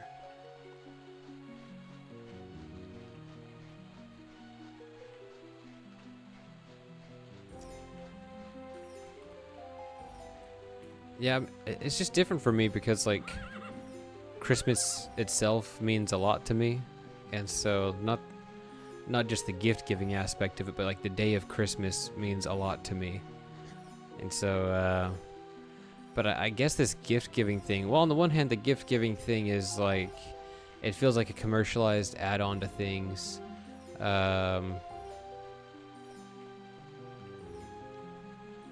But yeah, the gift giving thing can feel like a commercialism add-on to it, but maybe it's like we're being icons of the wise men offering, you know, gold, frankincense, and myrrh to the Savior whenever we are participating in gift givings.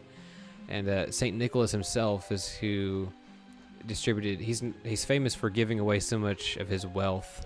There's a story that's told every Saint Nicholas Day in our church about him giving this anonymously giving a bunch of gold to an old man so that his daughters could get married so that he could afford the dowry. So the gift giving aspect of Christmas is like, I'm understanding now that it's not arbitrary, and we should, like, I want to treat it like it is, you know? I don't know. It's hard to articulate. But yeah, it's causing a little bit of strife as well. It's probably not a big deal, whatever happens, though. We made it to the Temple of Dibella. We're going to join the guild. You're worthy of joining the temple. Of Mara? What? I thought we were in the Temple of Dibella. Me help you? Hey. Mara, come on.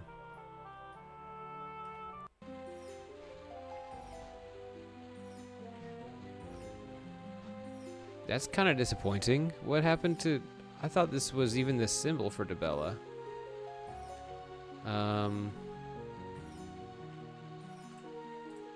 Am I experiencing an issue?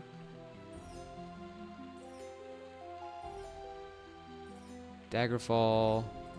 Factions.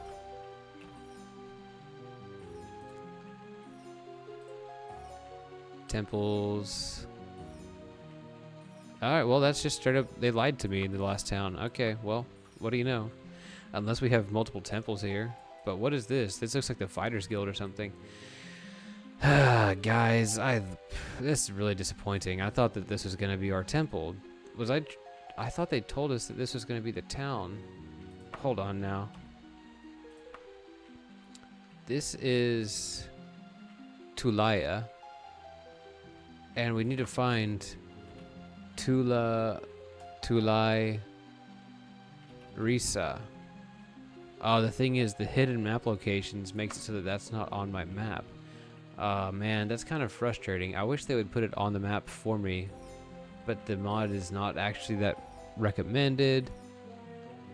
Yeah, so I had the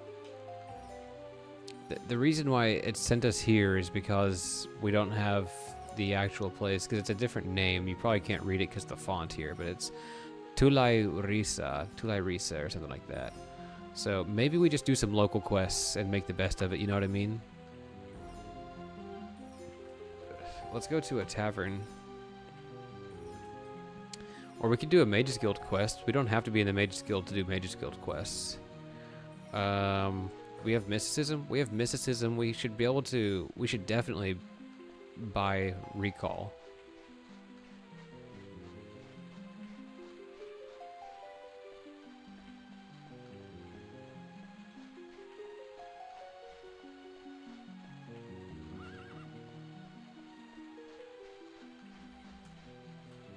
What other spells? Or I bet we could find some potions in town also. Yeah, so the thing is, what do y'all think? Is it a bigger priority to have a horse or to have some decent spells? I guess we can buy some decent spells because that's what we actually like have the money for. We could go back to our little starting dungeon and you know, we'll have some cure disease, cure poison, spell effects.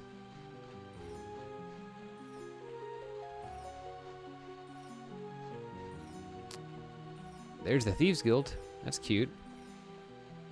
As much as I would like a horse, I think it's probably better to go to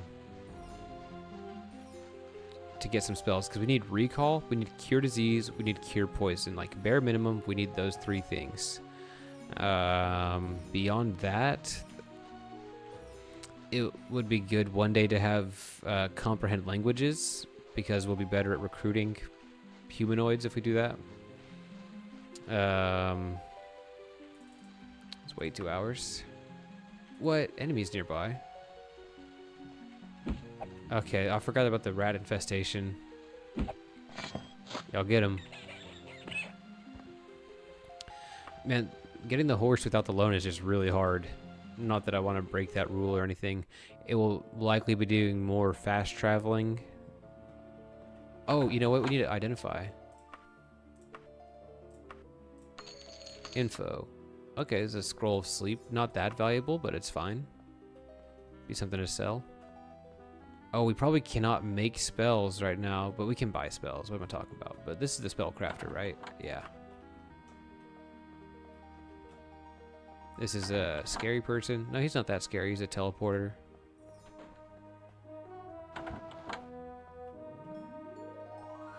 Overall objective for this playthrough, David. It's a good question. I've thought about it before. I don't remember what I came up with. Well, one thing I want to do, since we are good at mysticism, or the goal is to be really good at mysticism, is to successfully banish really strong enemies. Like if we could banish a Daedra Lord or banish a Daedra Seducer, that would be really cool. I'm also thinking, depending on which province we settle down in, of like going to every temple of our specific characters, of every temple of Dibella in a certain region. Now, someone in the chat pointed out something that was very made a good point, that most regions have a dedicated god or goddess of that area, and so we are likely, like, it's possible to find like a temple of any god in any region, but we should find a province that is dedicated to Dibella. Hey Marv, welcome back. Thanks for tuning in.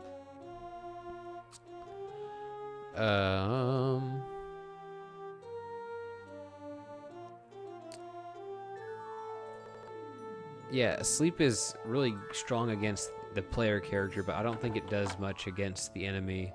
Although it does help you complete some one specific quest for the Mages Guild. Can somebody do me a solid and take a cruise to like the unofficial Elder Scrolls page, uesp.net, and tell me like which province around us would be? I can just do it, I guess. But I'm trying to think about which province we should try to aim toward, and we could roleplay it as like this is information that I get from the people around me, but we don't have those conversation topics to ask about, you know what I mean? What am I looking for? I'm looking for recall. 143 gold pieces, worth every penny. We're gonna get, oh yeah, look at Banish Daedra. That doesn't look that bad. The spell point cost is only 25. Are you kidding me? That's awesome. Now calm humanoid thaumaturgy. Okay. Yeah, the pilgrimage is going to be... This character is going to feel kind of like a pilgrim. Yeah. Charm Mortal is also thaumaturgy.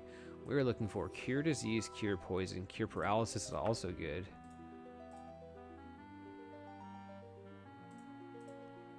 Okay, we do have the money for all of this. It is going to break the bank, kind of. But we need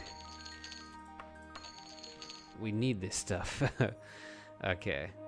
Oh, Feet of Notorgo! That costs so much, but I love these, like, buff spells. Love it a lot. We have what we came for. Templar on a pilgrimage so she can buy a horse through donations. Yeah. I still might rethink the name. Templar, since we're not using heavy armor, doesn't seem super fitting, but you know, it's all good. Oh, hey.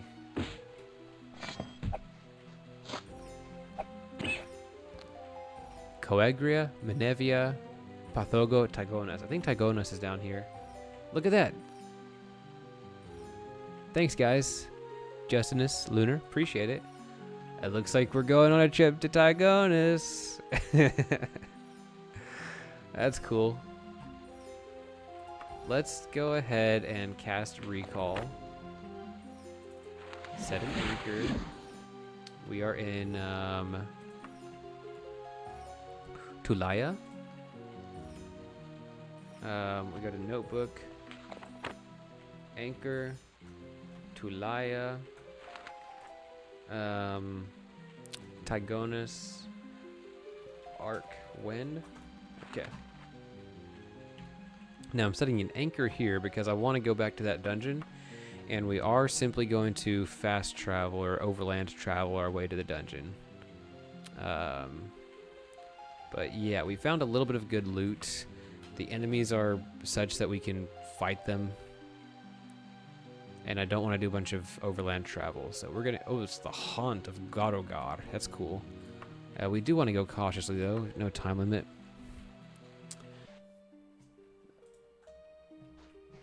Okay. It's gonna give us some enemies to fight, I'm sure. I don't want to fight you, and I actually can't recruit you.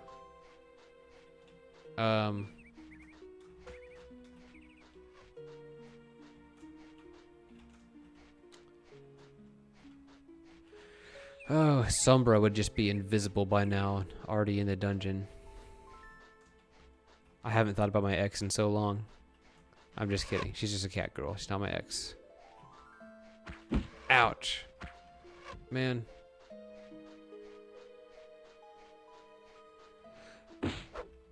Ah, oh, come on. No, rest.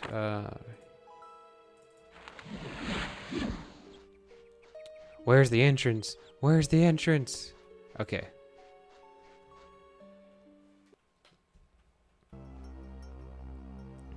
Yeah, I sure hope there are little settlements called, like Blazing Zealot of Debella, stuff like that. I'm sure there will be.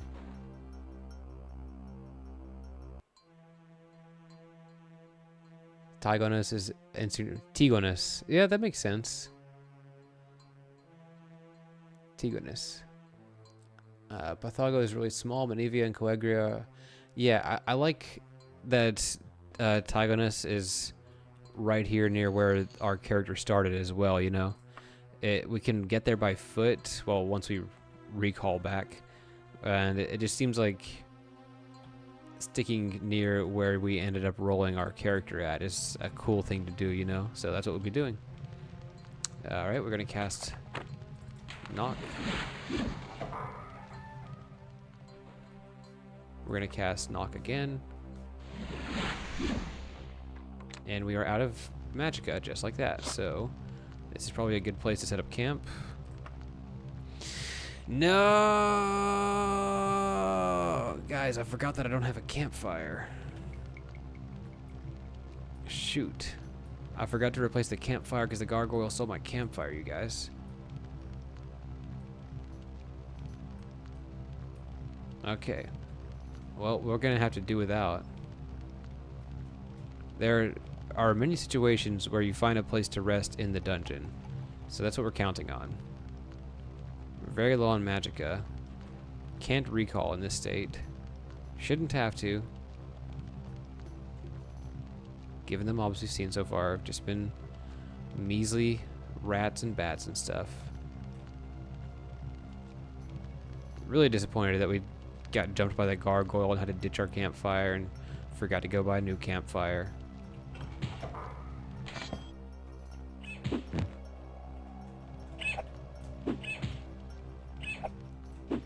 Come on. Come on. Come on, Micah. Elven Flail. Come on, Elven Flail. Jeez Louise. Okay, it stole my campfire in that, longing for campfire. It stole my campfire in that by interrupted my sleep, right? And then because an enemy was nearby, I was unable to pick it up off the ground. So that's why I phrased it like that. He probably did pack it up and he's just resting as much as he wants now. Do gargoyles dream of stone sheep? Maybe. Do gargoyles dream of stone sheep sitting on the edge of buildings, protecting them and... yeah, okay.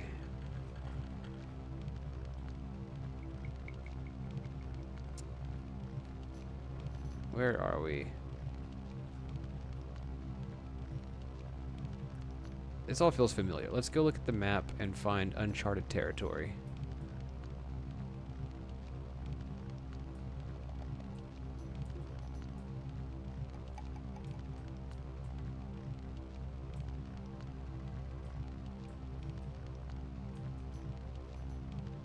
Okay, forward, left, straight.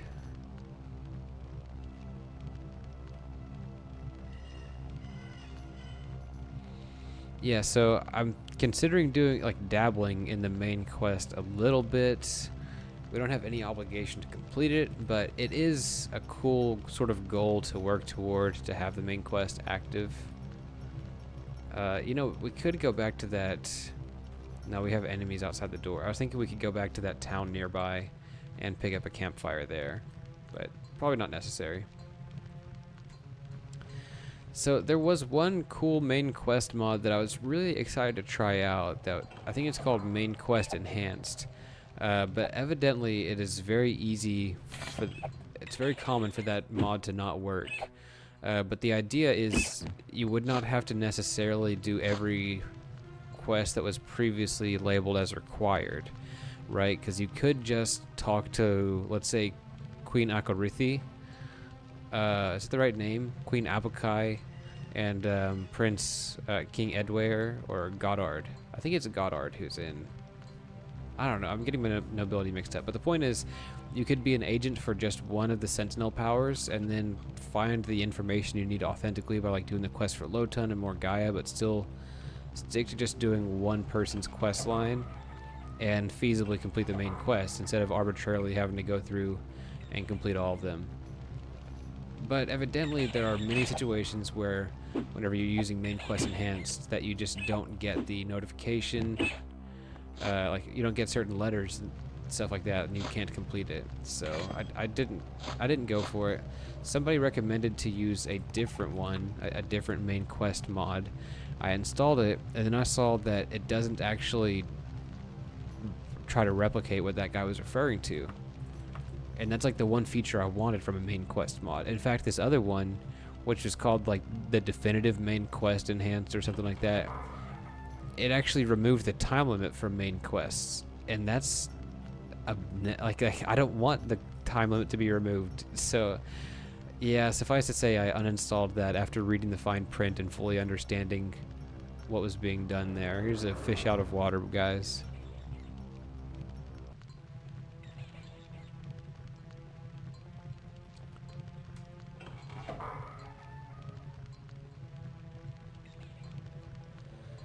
Let's see. Yeah, I kind of like the main quest a lot in Daggerfall. I just don't like the last dungeon, as you probably know. Oh man, I need to go mark on the map where we were resting. Which one was that rest site? Is this one? I sound like my son whenever I say it like that. Okay, this is the rest site. Rest site. Hey, Super Effector, what's up, man? The new run is going well so far. Famous last words. We are a level 2. We're kind of like a paladin. Not necessarily a traditional one because we don't use heavy armor. We're losing a fight to a bat right now. We have restoration, mysticism. We have this elven flail. Okay. We're gonna have some speech skills that we try to use, and right now we learned that we want to travel to the region of Tyonus to join the Temple of Dibella there.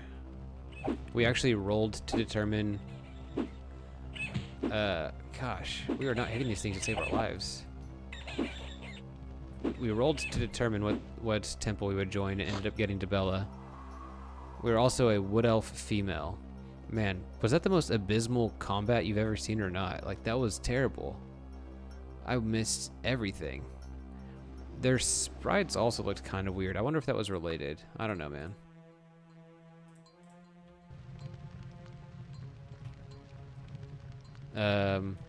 So as always, we are saving up for a horse. We are not planning on taking out any loans or doing any thievery, but we do want a horse pretty badly.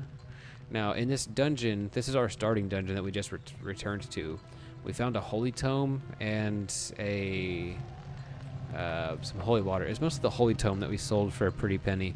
If we could find a couple more good pieces of loot, stealth, dodging, running, blunt weapon. If we could find a couple more pieces of loot, then we might just warp out of here and go to our next area.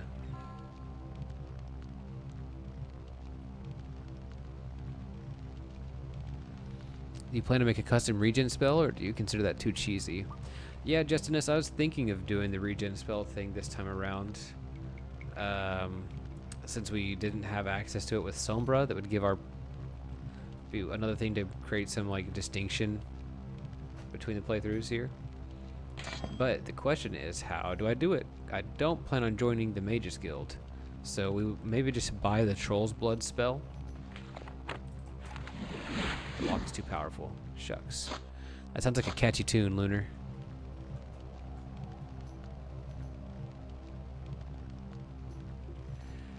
Oh man, oh, what is this? Okay.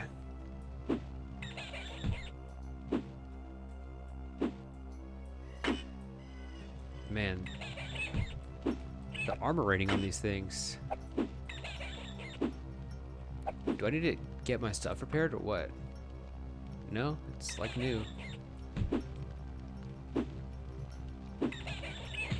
I feel like I'm not even touching the hitbox over here or something. It's a bummer. I'm trying to fight stuff and get a bit more strong, but our blunt weapon skills failing us. And you're kind of close to our rest area, if I'm being honest, big guy. Where are you, big guy? I lose him? Alright.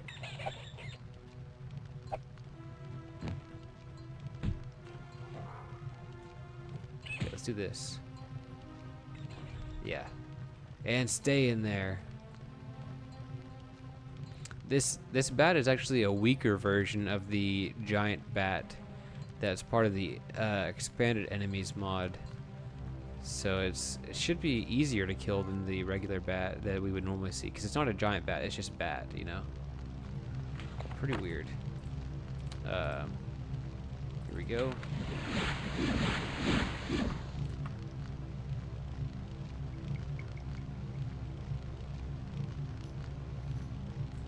Okay, medical skill increased, that's good.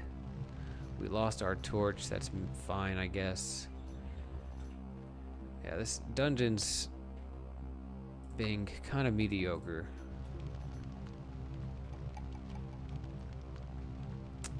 We got 2 doors that we couldn't break into.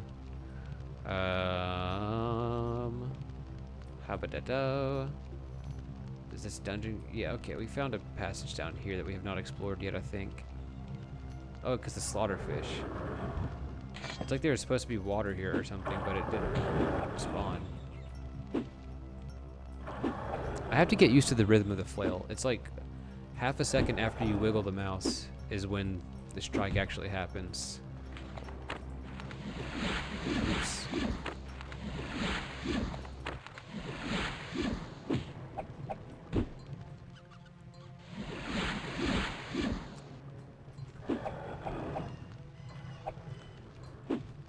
This is so goofy, but I want to explore this corridor. What, you know, what's a cat to do? I'm not a cat anymore. I'm not a cat anymore. What's a person to do? Oh, come on. Doing so much damage to me. Dude, sucks. I'm not hitting anything. I mean, our blunt weapon honestly is not that high up. It's only 39, so that could explain it, but it's my primary skill. What's the lady to do?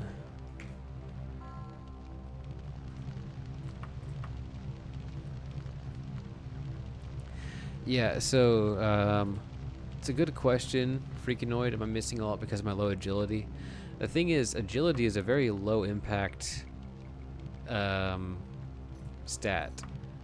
This -2 modifier is -2 on a chance of 100, and so it's like it changes a roll of 60 to 58, basically. So that's your easiest, like least punishing skill to tank. So it could be contributing. There we go.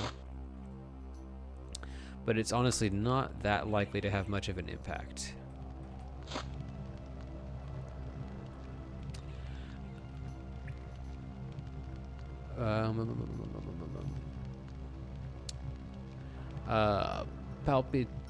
Palpitinov, am I saying that right? I'm no longer playing on Linux. That was I reinstalled Windows so that I could play Open Morrowind and Oblivion and install mods and feel like I knew what I was doing. Because I've heard from maybe you, maybe somebody else, that you can install mods on those things and it should work just fine. But I was not figuring it out very well. I like that we found a bell, an icon, and a spell scroll here. This is like, yeah. I love finding icons.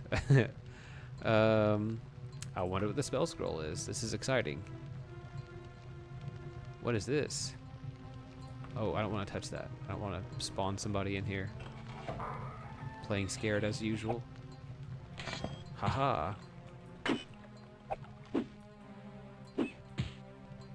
Okay, come on. Here we are. My -2 to agility, destroying my chances here. Keep using the wrong spell. Let's just look at the loot pile. Yo, what? Are you kidding me? This feels busted.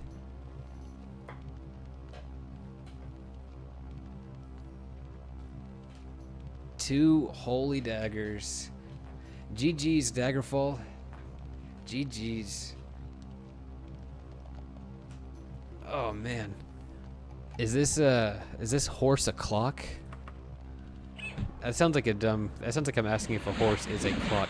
But I mean, I feel like we can afford a horse. Is what I'm trying to say. Oh man. That's awesome. Yeah, finding the prayer beads are also really, really cool. Oh, come on. This is terrible. How are we missing this much? We were taking down those bats earlier. Y'all remember whenever we were in this dungeon before?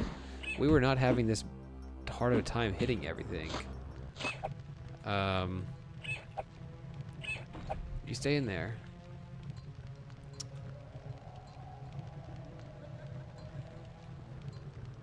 Because, like, I'm not even leveling up my blunt weapon whenever I'm hitting these things. Whenever I'm whiffing these things. Let's go back here. Let's rest. Oh, I'm unwell.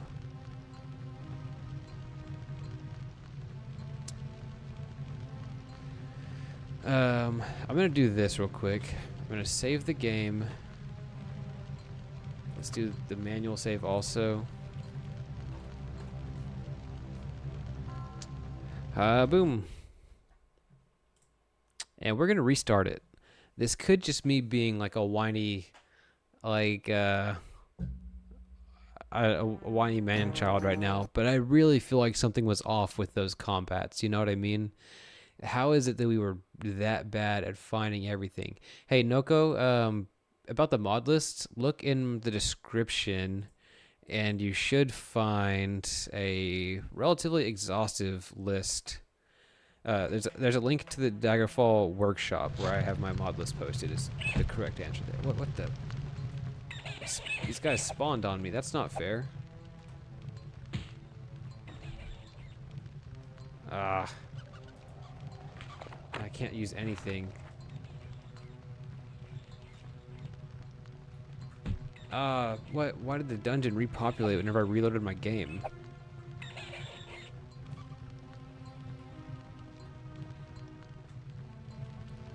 Okay.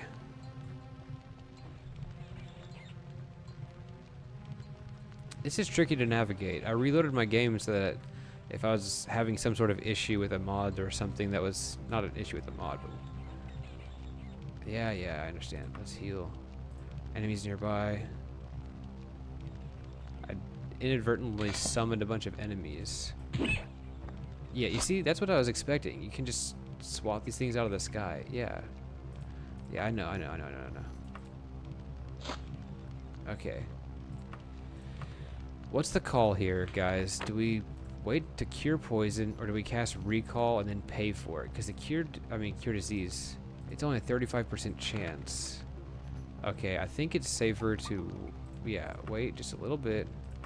We cast recall, teleport. I accidentally dropped my torch. That's terrible.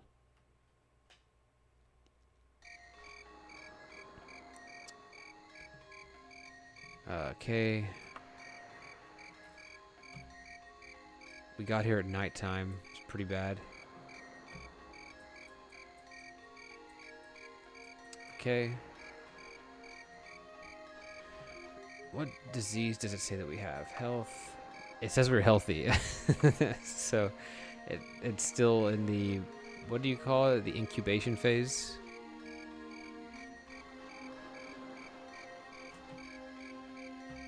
Yeah, I agree, Pinrider. We're going to recall, we're going to sell the daggers, and we're going to cure. I think we'll be able to survive until the next day. If the disease is still incubating, then it's not likely to kill us overnight. Because we have 1,000 gold. Yeah. 10 hours. Let's do 11 hours. We have a lot of time to spend before the disease kills us, I think. Yeah, I feel somewhat bad. Let's see what we got. Stomach rot. It is a permanent condition unless you are cured, characterized by a slight daily drop in health. Okay. Let's do this. First things first. Recall. Wait, what? You were flagged down by a nervous-looking person wearing robes holding a book. Excuse me, I need this book. I borrowed this book from Turnset in the Mages Guild. To date, no. Anchor. And let's try to cure our disease. Oh, okay. We tried. You can't blame us for trying. Let's get breakfast going. We have stomach rot. We won't want breakfast until we're cured.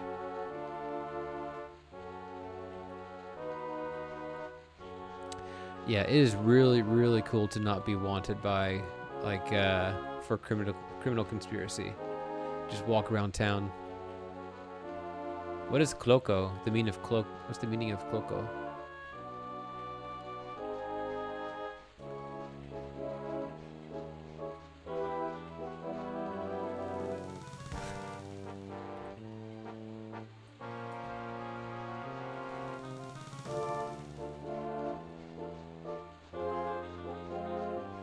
Okay, yeah, everybody was on board with the just go straight to the temple idea. That's good. Yeah, the fact that cure disease is like a 35% chance of working, and just like bats spawned in the room where I was supposed to be resting, so I can't do it indefinitely. Let's just get the good folks at the Temple of Mara to take care of it for me. We might be able to afford a horse. That might be a little bit overestimating how much these daggers are going to net me. Cure disease, 416. So we're down to about 550. Oh, it's horse name. Coloco. It's official now. Longing for a horse. Honestly, longing is not a bad idea either, but I thought cloco was like some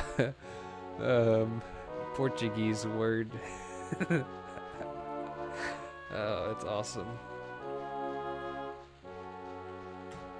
You make me cloco loco. You ever see that movie? Cloco Loco, the Disney movie? Longing for cloco. Alright, where's the Mages Guild? Do we have one? Yeah, because we want to get this stuff identified, the spell scroll identified.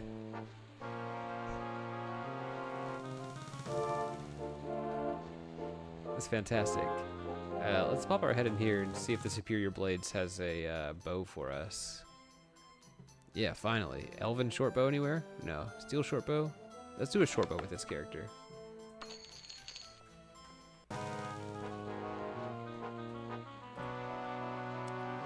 It's hot in Brazil. Does it... What are the seasons like in Brazil, Lunar? Does it, like,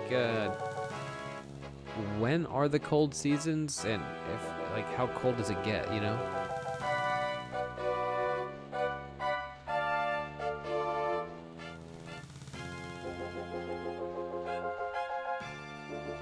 Because, I mean, I live in Texas, in the U.S. We technically have a cold season, but it's not really that...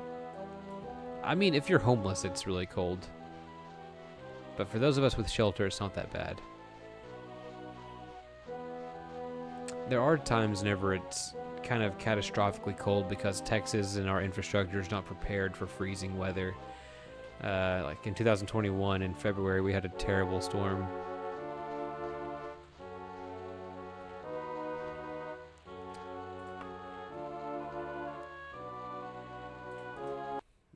Alrighty, where is spell purchase guy? Spell purchase guy? First try. Wait, no, I'm going to identify guy. Get out of here, spell purchase guy. Identify. Spell scroll. Let's hit it. What do we got? Resist shock. Worth 1,000. That's pretty cool. Now we need to find a pawn shop. And then we buy a horse.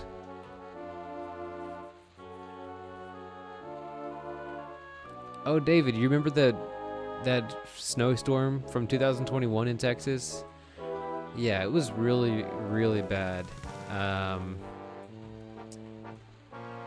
on, let me find it. Let me get my bearings here, and I can talk about it some about my experience there. Alchemy. Because my wife worked at an urgent care at the time. Most of the town, and I lived in Commerce, Texas at the time.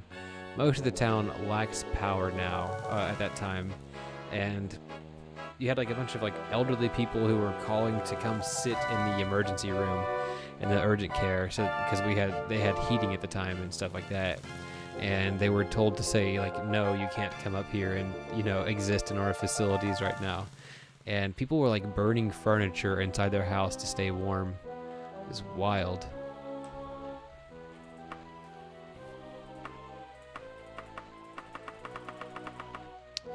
Oddly enough, my little dead-end street was one of the only places in the town that did not lose power.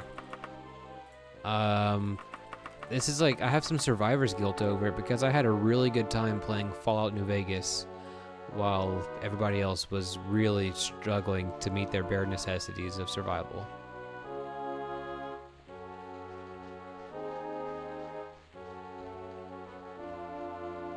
Brazil is huge, so it varies. Sister lives in the south, and once it hailed so hard that the ice tore holes out of the roofs. That sucks.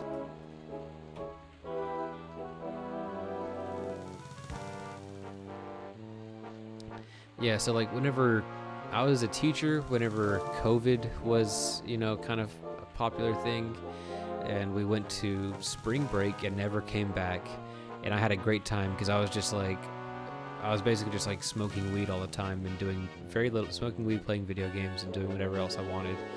It was a pleasant time for me while other people were like, very sick and dying. And then the snowstorm happens and like everybody's suffering, and I'm just playing Fallout New Vegas and having a good time. Let's see. Shopper is better appointed than many. We want to find a better quality shop if we can.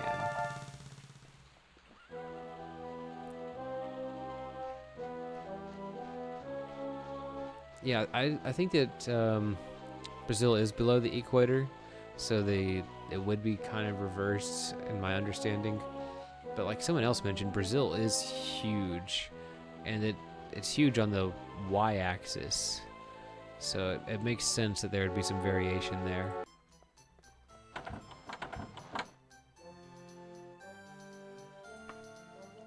Oh yeah, bedroll. Should we get the wrap, little skirt going on? I was expecting that to look a little different. Oh, you know what? We should just buy some armor, because we can wear, but we're in the desert. It's gonna be hard. Okay, what else were we looking for here? I did end up buying the wrap. Okay, let's try this outfit. Boom. Boom.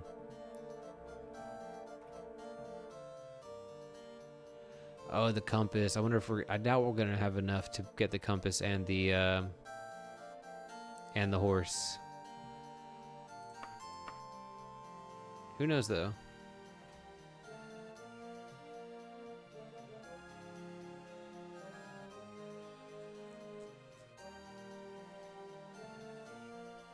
What did I come here for, guys?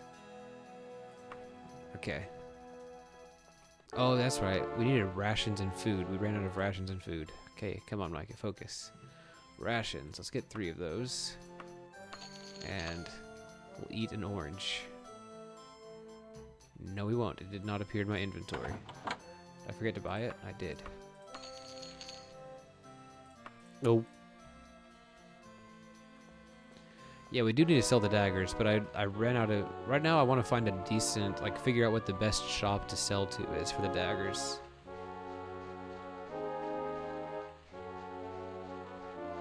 Yeah, you're right. We could just have, like, Survivor's Guild all the time, but that's not really very practical. What we can do is pray for those people all the time who are suffering and things like that, or at least daily. Maybe not all the time, but at least daily. This short bow could be pretty good. Oh yeah, I'm not looking for items. I came in here to see. Better appointed than many. It's the same line we got from the other one. Experiential products. The champion experiential products. That's kind of funny. Name for an alchemist.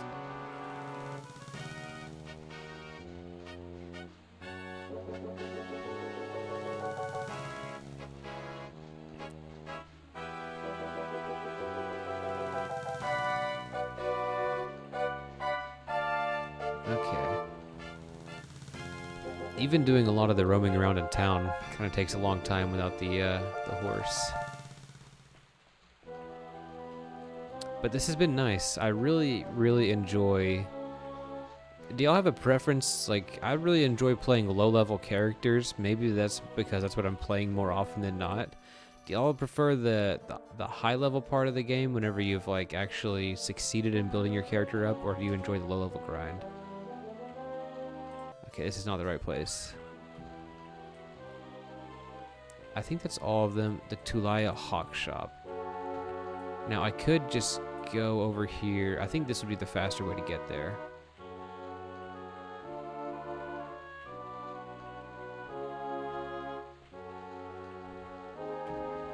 Oh, wow. So you actually went from Portugal to Brazil. That's interesting. I mean, it seems like a natural pipeline to go from Portugal to Brazil, but I always imagined that, like, the colonizer and the former colony, like, that sort of, like, relationship is no longer current. That was how I imagined it would happen. Your stomach rumbles. Let's see. Okay. We want to go into the gate to the south here in a minute. Click the button just on time. Ah, there it is. Look at that button clicking.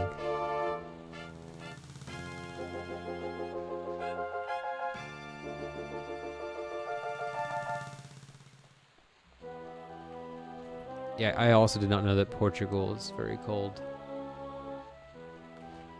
The sea is cold. Beets with goat cheese. Yeah, I'll be frugal about it. Okay, Tulaya Hawk Shop. This will tell us which buyer is going to be best for our holy daggers and spell scrolls.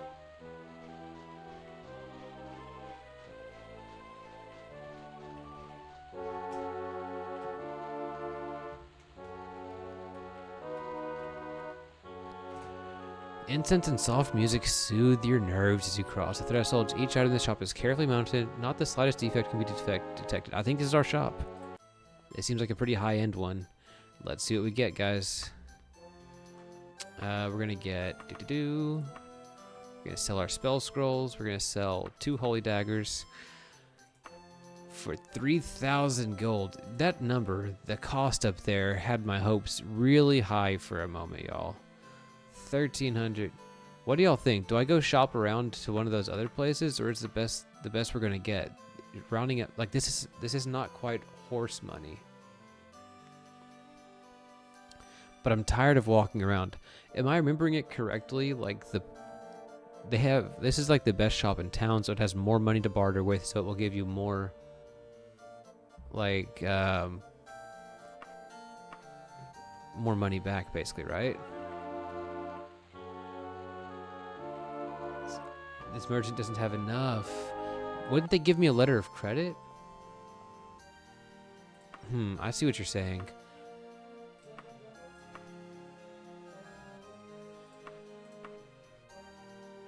So that would be 1,500, that would be 1,500. 600. I feel like they are giving me the right amount, though. How could you tell if they have enough? Sell. Is there a way to tell how much gold they have?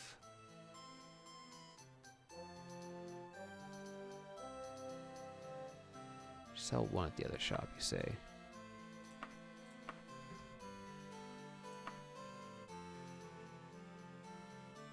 I'm not sure how to tell how much gold they have. Okay. I can sell this one for 1,500. What's the other hawk shop? Oh, it's just such a far walk, you guys.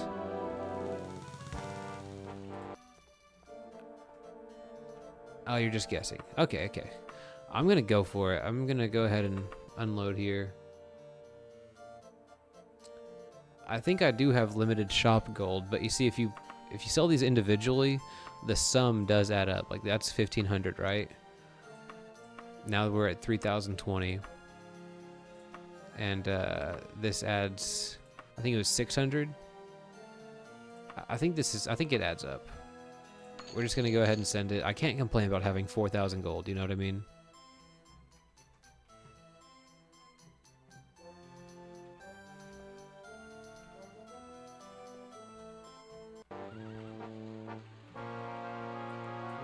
Maybe it would have been better off keeping those items instead of liquidating them, because now it's going to be kind of heavy in my inventory.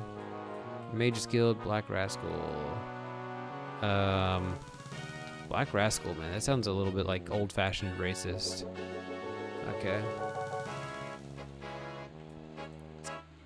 Okay, now we just go see if we can afford a general store. Yeah, it does feel like a ripoff, but you know, man, it's like a easy come, easy go type of moment, you know what I mean?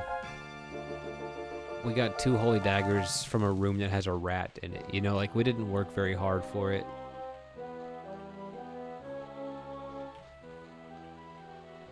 We're gonna see though.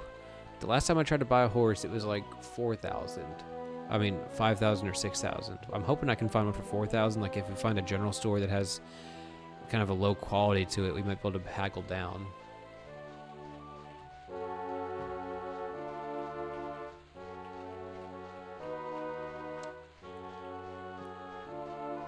Okay, these are usually kind of made of adequate construction. Oh no, that was a misclick. No. Guilty. I misclicked and tried to steal the horse, guys. Ah, dude. Hey, later, Spartan. I'm gonna be signing off pretty soon as well. Oh, I just got pickpocketed too. Are you kidding me?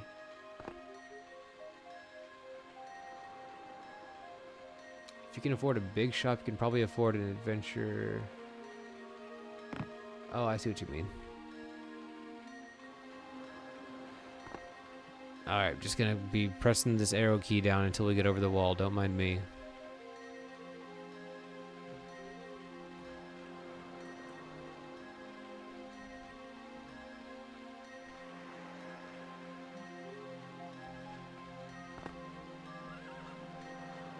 Oh, geez Louise. That was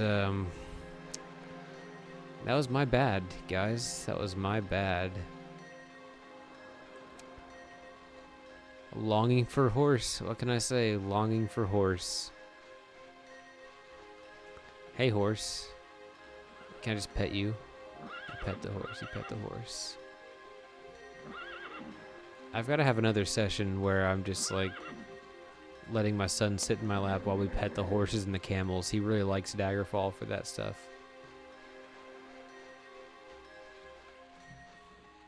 I love the song also. You know, we were dependable for a while, then we misclick and we go straight past neutrality into undependable.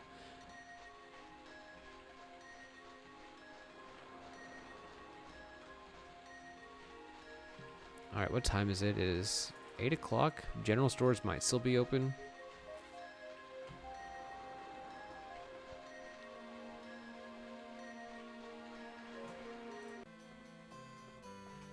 Okay. Buy. Oh! Cloco! Yo, we got it, guys. We got it. We did it. That's awesome. We got a horse. What a crazy, crazy good, like, first outing for our character. Like, it's uncanny that this session went so well.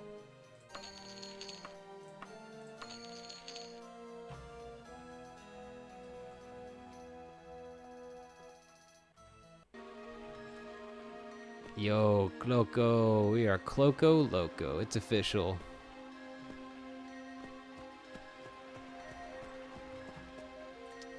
We're sitting pretty, y'all. Let's go ahead and get a room. We're gonna call tonight as a character. We're gonna call tonight as a Micah. It's 8 p.m. Food, roast antelope, rest for 10 hours. Nice horse emoji work over there, Papatinov. Yo! Again, I can't stress just how, like, crazy good this first, like, session with the character went. That's crazy.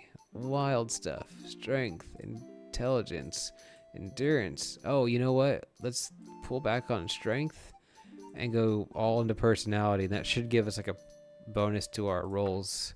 Yeah, we got mercantile, climbing, running, restoration. Our rest was excellent. Now we gotta rest a little bit longer just to top off there on our new max HP. Max HP is at 60 now. Now, I'll say that the thing our character is currently lacking is some armor. All that is forbidden for us is plate, and we're running around.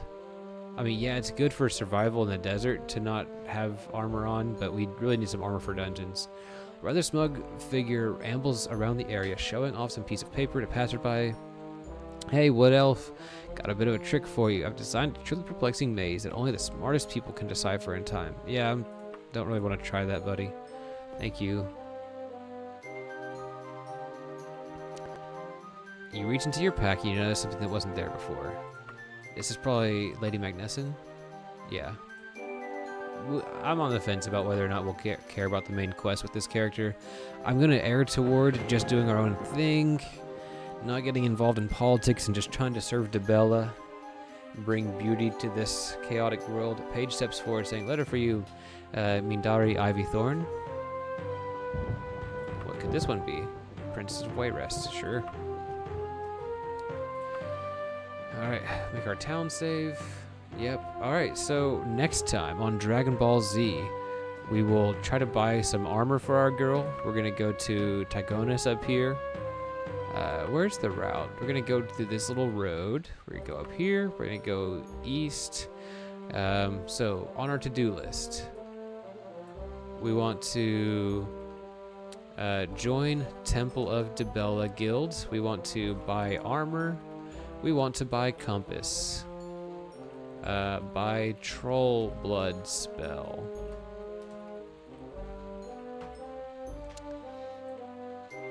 Alrighty. Thanks everybody for joining. I'll let you know on a community post when my next stream will be. And thank you for everybody who helped to vote to build this character, because she's already been a lot of fun. I'm out of my comfort zone sufficiently with like blunt weaponry and our schools of magic and the the race and the gender for the character, to be frank. But yeah, I'm having a lot of fun. I hope you are also.